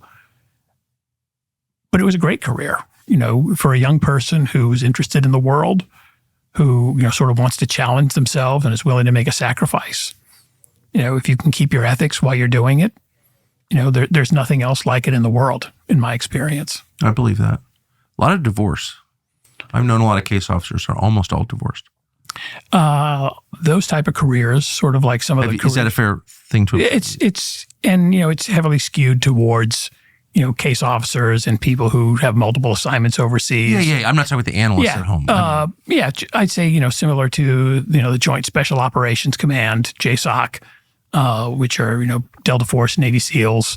You have enormous stresses on families. You to do this type of job and to really love it and to want to do it, you really got to be willing to sacrifice.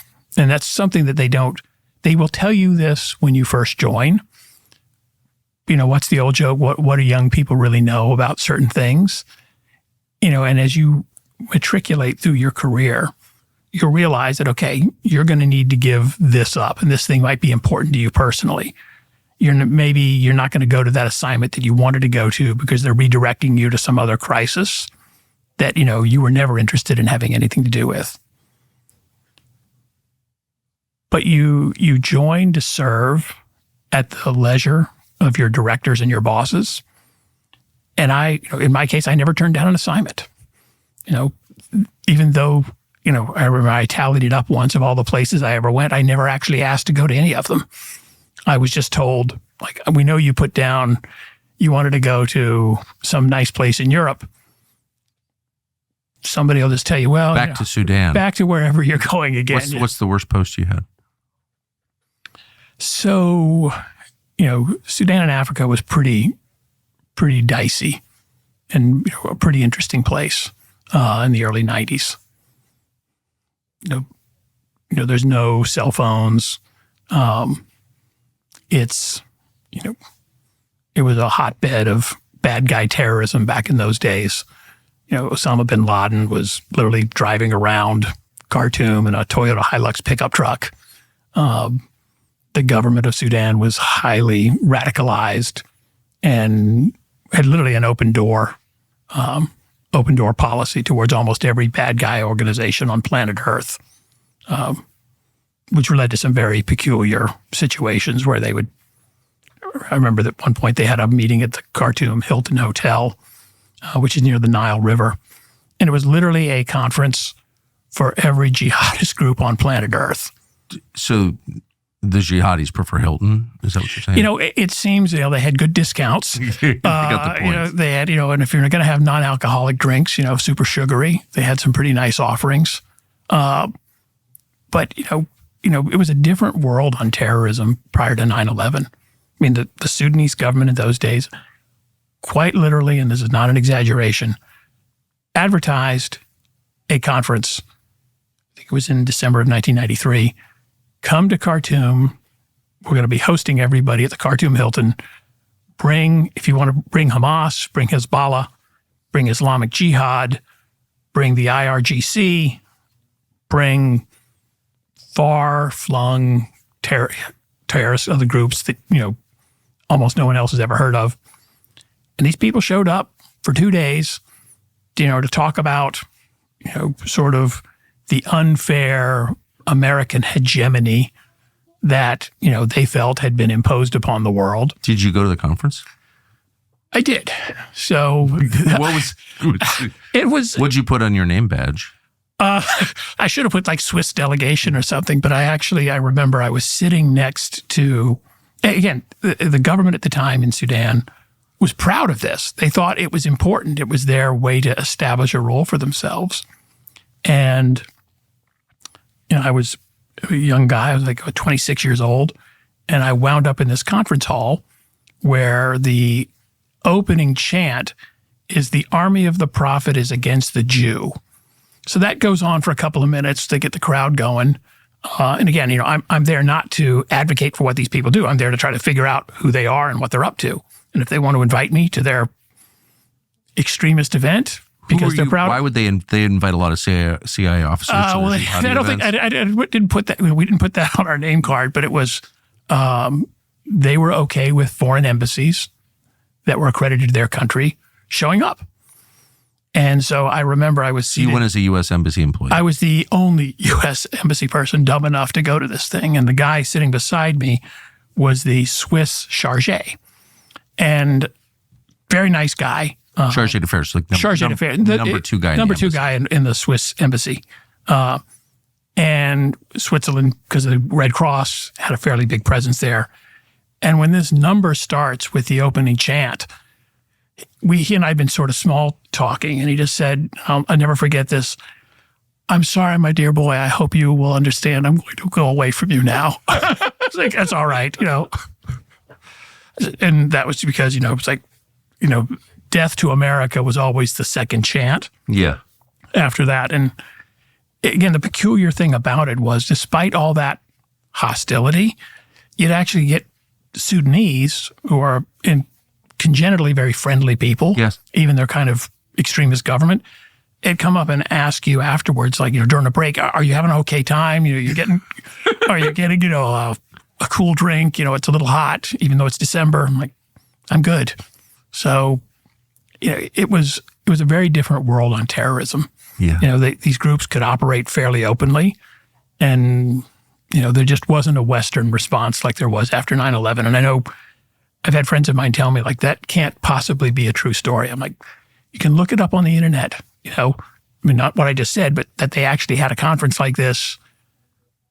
They had even Sunni and Shia groups at the same thing, wow. Same event. Ecumenical terrorist group. It was the most ecumenical group of bad guys you'd ever meet. So what's the story with the drones over the United States? In December, there were hundreds and hundreds and hundreds of unconfirmed but citizen reports of drones over New York, New Jersey, Mid-Atlantic, Pennsylvania, at night with lights. Yep. So why would drones be flying with lights at night? So I think from what I've looked into and what I've talked to people who I think know something about this, that there's no foreign threat here. This isn't any kind of hostile action, but it absolutely points out some immediate problems that the United States has. Well, can we begin with what it was? So what it appears to be is, people were saying that I'm seeing what I believe to be a drone in the sky in the evening hours. Now, what it appears to have been going on is there was some fair amount of misidentification of, manned aircraft or other things that people would report, hey, I think this is a drone. In other cases, the Federal Aviation Administration, which controls the U.S. airspace, had in the last year, I believe, changed the rules that said you could now operate a drone at night under certain conditions if you put lights on it. So it appears that at least some of what people were seeing were people who were lawfully accessing the airspace with their private drone. Most of the time are probably hobbyist drones. The people are kind of seeing things up in the sky that they wouldn't have seen before. What was really peculiar about this was the sort of fumbled response from the Wait, so you're saying it was nothing? I believe, and I have no evidence that this was an Iranian mothership, that there were, some kind of government, sensitive government operation or testing. I mean, the government has plenty of other places to test drones. And if you're going to test out military drones doing sensitive missions, you're not going to bother to put lights on them. Well, of course. Yeah, and in Ukraine, where they've been using like literally a million drones a year, nobody puts lights on their drones. So if you're a hostile actor, you don't do that. Of course not.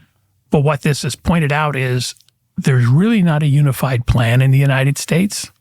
Well, right. And, the more paranoid among us, like me, might say that like a unified plan, not all unified plans are great. But can we just go back to just sure, of course. Cause? So you think every, the scores, hundreds of videos of lighted drones or lights in the sky at low altitude hovering, those were all hobbyist drones with lights on them? I mean, some of them could be, there are, in the commercial drone world, there are drones that are, that people use for commercial purposes, mostly photography. I would say that I have become suspicious over the last couple of years in believing things that I see on videos, just because so many of them are, you don't know the provenance of them. I'm in the news business. I can promise you suspicion is warranted. However, there's so many of them that I'm just interested. I mean, I don't know what they were, but I personally believe, that these were hobbyist drones or misidentification of other types of aircraft. Planes, helicopters, something else that's authorized to be there that's flying. But boy, the government could have really made this much easier on everybody if they just said, we're going to take 3 simple, easy steps to resolve this. One, we'll explain who's actually responsible for the airspace, because there really isn't an easy to understand plan on that. 2, they could put up a few government drones of their own to go look and try to see who's up there. 3rd, they have plenty of detection gear that you could use in a civilian area to determine if there's actually a drone up there, because drones have to have a radio connection between the operator and the person flying it. Yeah. It's understandable and well known what those frequencies are. That type of equipment is available to the government. They could have within a few days. It's available to the civilian. And it's available to civilians. And, the government could have easily gotten, made people, could have calmed the situation down. But they didn't. And it went on for over a month. And the internet was just crowded with these videos. Yep. Hysteria was rising. And not only did the government not make, at all levels, the state of New Jersey, state of New York, and then, of course, the Biden administration made no effort to calm people down at all and said contradictory, weird things, some of which were clearly untrue, but it was unclear what was true. I mean, it just seemed like if you wanted to calm people down, it's the opposite of what you would have done. I got the sense that they just didn't take people's concerns seriously. Again, but I work in the drone industry. Yes. And so, from everybody I've talked to who I think is, credible and thoughtful on this, none of them believe that this was some sort of nefarious thing. That it was a government operation. That it was like, that they were looking, what was one of the stories I heard, that they were looking for, lost nuclear materials in Jersey. As a friend of mine said, how could you tell, with everything else in Jersey, Fair question. But that's not really how you would look for lost nuclear material anyway. And I think what happens in the absence of the government providing some kind of an answer the void has to be filled by something. I'm willing to believe. I mean, I don't know the answer, as I've said, but I'm certainly willing to believe everything that you have said. What I am hung up on is the government response, because at worst, it betrays some sort of sinister plan to make people more paranoid, which is not inconceivable. But at best, it suggests they just don't care at all what the public thinks about anything. And that's a very bad attitude that should be punishable by jail time, in my opinion. That's anti-democratic. You don't care? I'll put it this way, I and other folks I know in that industry are all of a single mind that you could easily know what this was, and you can make, definitive statements about it with a little bit of investigation. I think they just didn't take the concern seriously. And when they did try to look into how to do this, they realized that they have a mishmash of authorities. So just as a very simple one, people don't realize that there's no legal authority to knock a drone out of the sky outside of a very few narrow use cases that only the government has. And not all the government. But I didn't understand. As a bird hunter, I mean, I would immediately shoot a drone down over my house. I wouldn't even think about it. Why did nobody do that? What a nation of... And maybe it was because, maybe that's why we had the story in New Jersey and not Texas. Maybe that's right. No, that's a fair point. I remember when I understood that there really is no authority to knock a drone out of the sky. And in fact, if someone was to shotgun somebody's drone out of the sky, the FAA, on paper, could actually charge you with literally interfering with an aircraft in flight, which is a rule that was designed to keep manned aircraft and, crewed aircraft safe. But that law still covers, anything that flies.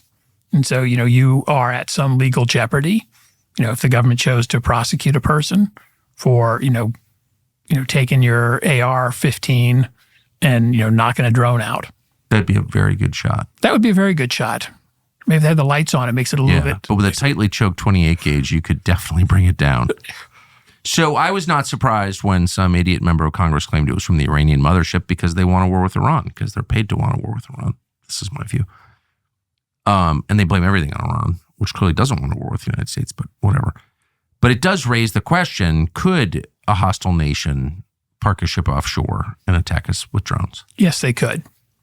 There's currently very little defense in the United States against a deliberate use of drones against any major target.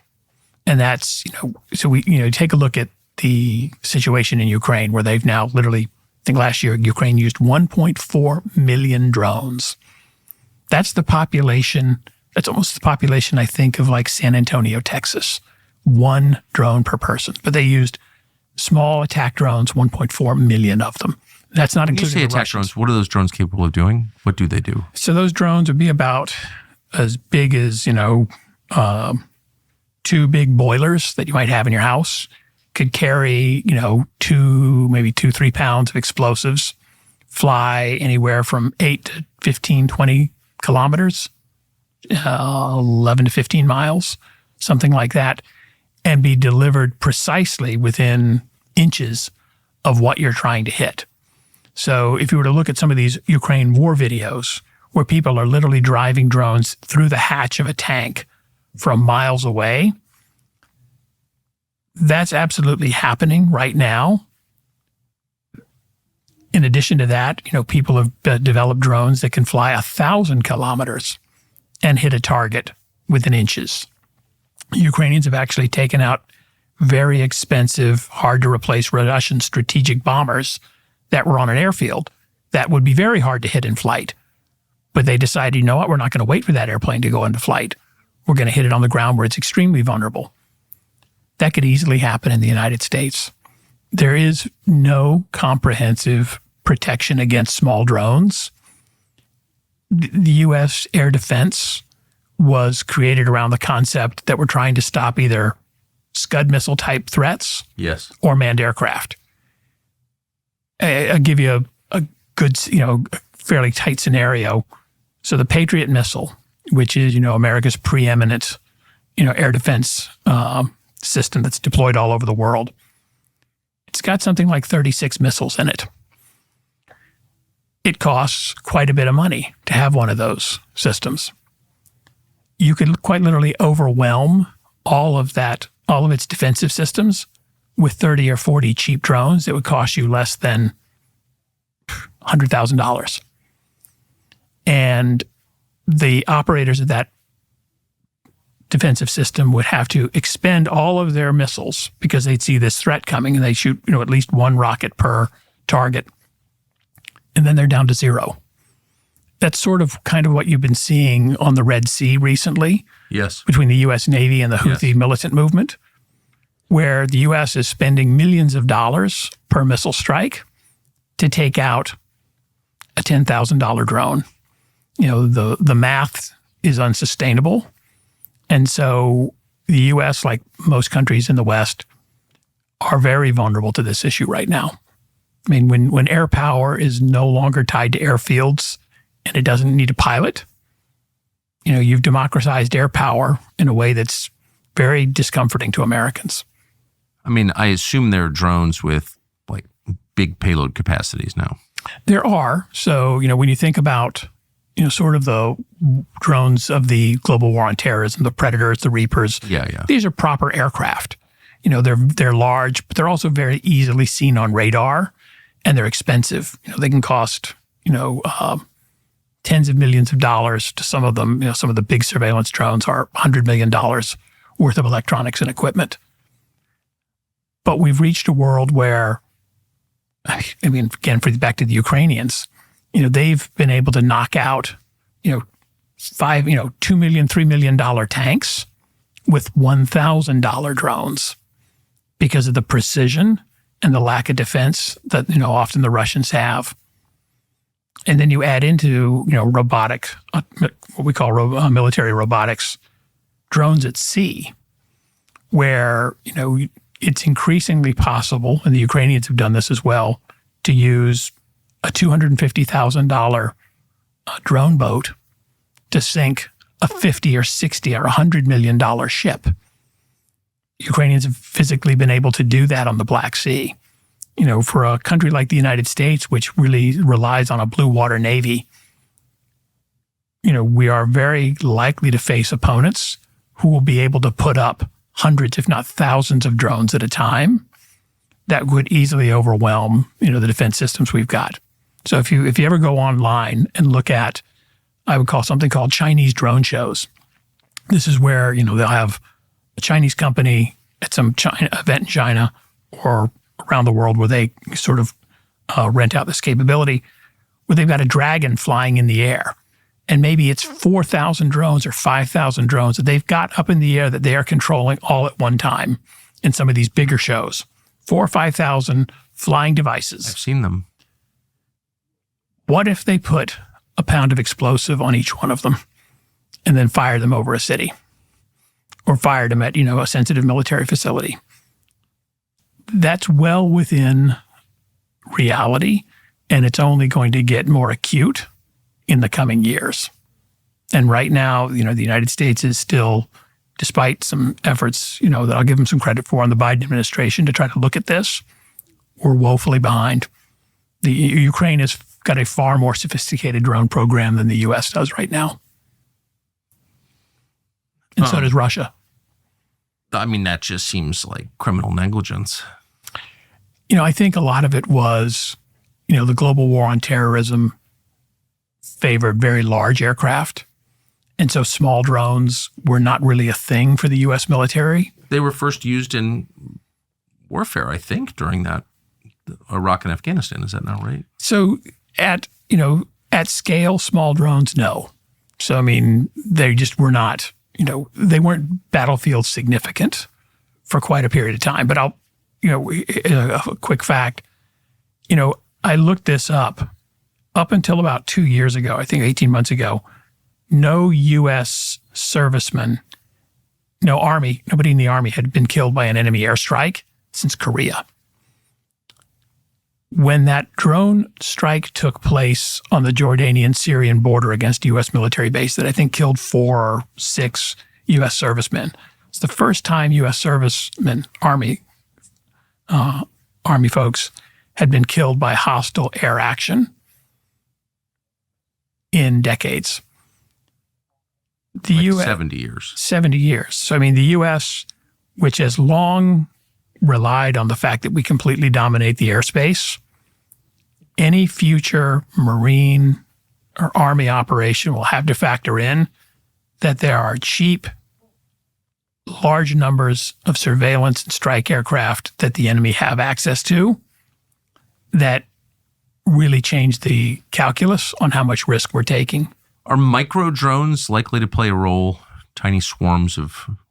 Large swarms of tiny drones likely to play a role in future warfare? Absolutely. I mean, I would define tiny as probably, something that can carry about a pound of explosives. There's really two things you do with the drone. One, you use it for surveillance. Yes. So you know where the enemy is. Two, you use it as a weapon. And absolutely, there's no technical reason that in the next 5 or 7 years that an average military unit might carry 10 or 15 small drones on it that don't cost an awful lot of money, but can go up and search out enemy vehicles, locations, fortifications, and strike them. I would also suggest that probably on a civilian level, and this is my speculation, within 10 to 15 years, your first engagement with law enforcement at a traffic stop will be with a drone. That, instead of being pulled over by a cop who gets out and comes up and talks to you, that I suspect that it will be every cop car, every police car will actually have a small drone in it that they will be able to sort of send forward once they've got you at a stop. They'll have a camera in there. They'll have ability to talk to you through it. And that will be your encounter with law enforcement. And you already see that in some ways with, cops using small drones to go into tactical situations and take a look around before sending an officer in. Yeah. I want to just give them nuclear weapons. Right. So people are not thinking through the effect. I mean, when DOD started transferring hardware to police departments, I'm as pro-cop as anybody, but you could sort of see the end of civil liberties right there. Yeah, I mean, on this one, I think you're talking about I think it was at the end of maybe the Bush administration where there was a lot of former mill kit. Oh, of course. That was made available. Very well. Yeah. In this case, I was just thinking a civilian version of a police drone. Right. Your civil liberties question, though, is appropriate because what drones will allow someone to do is at extremely low cost. Yes. To put complete blanket surveillance over any city they want to. Well, sure. This is why they don't care. So to answer your question or my question or both of our questions, like why didn't they care that people were afraid, in the run up to Christmas in a sacred time, like people are anxious about these lights in the sky and no one in the government feels like I need to calm people down and, explain this. Because they're looking at a future where there's complete control of the population through technology. That's exactly what they don't have to care. And on this, when people talk about, civil liberties concern, this is an actual one that I think technologically we're already there. They could do it if they wanted to. Any country could. You could put a grid of drones over a major city and do two things. You could cover almost every square foot that's available from, line of sight. And you could record and keep and store all that data for all time. There is no practical reason, technical barrier, to put a drone up over, let's say, downtown Chicago and keep a drone on station there day in and day out for years and constantly build a body of video data on that neighborhood that could be stored for all time and would be available to the government or whoever has access to it. Right. That's something that probably really does need to be addressed at some point. Sure. I mean, it may, sooner rather than later, there may come a point where we sort of, I hate crime, and I think criminals should be punished, but we may sort of look back wistfully at a time when people were able to commit crimes because it's not possible anymore. Only the government can commit crimes. Sorry to get dark on No, it's all right. Yeah, I mean, you can build a time machine in the sky with these systems, and you can store the data because it's super cheap to store data now. We're getting cheaper all the time. Well, imagine, for example, you have a confirmation hearing 25 years from now, and for 15 of those 20 years, we've been able to keep drones up over a city, and we've got 15 years of data, of people who were just going about their daily lives, who later go on to, go into politics. Who has access to that data? This is why I quit drinking. That's why I never started. Smart. Is anybody, you're obviously on the drone side of it. You work in the drone industry, but is anybody on the regulatory side thinking about how to balance this technology and its, amazing possibilities with people's right to be human and have civil liberties? Not, there's a few sort of lonely voices out there that are trying to, get some attention on this issue. But there's some, some legal minds starting to think about it. But, when you think about privacy and, privacy in public places, which is what we're talking about with drone data, the regulation is not there yet. Personally, I would see that, at minimum, you would want some type of a warrant. So even if you had drones up over, an area, let's say a high crime area, at some point, as you store that data and people want to re-access it who are in government, they should get some type of a court order to allow them to go into that sort of data. Got FISA court. Let me laugh bitterly. Maybe we can have a different court than FISA court. Maybe a different court. And presumably, taking video from the sky is not the only thing they could do. They can do thermal imaging. I'm sure there's all kinds of audio recording they could do. You can collect, cell phone information, from the, obviously from the sky, but you can do that from the ground as well. Frankly, if you're a government, say in any country, if you want to, you can access your own telephone networks, your own country's telephone systems. The big privacy change on drones is simply being able to see privacy, or pattern of life information and people going about their daily lives in all aspects when they're out of doors. And you can tell when they go home, you can tell when they go to work, you can tell where they are, you can tell as they move around the city. And again, you can store all that data. So when the Biden administration tells us they know nothing about the guy who shot Trump at the rally in Butler, Pennsylvania in July, I'm just gonna be skeptical right there. When that happened, what I couldn't understand, and I still don't understand. Diplomatic. And you should be in the CIA. What I couldn't understand is, with all the drone tech available, why doesn't the Secret Service, for all of its protectees, put a small number of drones over all these events? You can put it up hours earlier, just to pick up pattern of life and determine, are there things that are going on right now that would guys on roofs with rifles and stuff. You would think, yes. That's man with rangefinder at magnetometer. That I have to say was among one of the more disturbing stories that I've ever watched unfold. Even as a private citizen. What was that? Systemic incompetence. The guy is 22 or whatever, and he has no social media profile. I know less about his backstory, but we know nothing about him, his motive, nothing. I'd say, if you were covering this, you're a case officer in another country. Country, but not, not Sudan. Okay. But like some other place. Yeah. A more developed country with technology and a functioning government. And they told you that story. Head of state or the challenger to the head of state just gets shot. Yep. And we killed the perp, but we don't know anything about him. We don't know why he did it. There's no story whatsoever that would explain this. There are no relevant facts about the guy. What would your assessment be? You go back to your superiors, you'd say what? They'd probably ask me to try harder if I came up with that answer. But that would raise suspicions about the authorities telling you that, correct? it would make you think that, like, there's really, this really can't be your best effort. Yeah, there's something going on. Like what? I mean,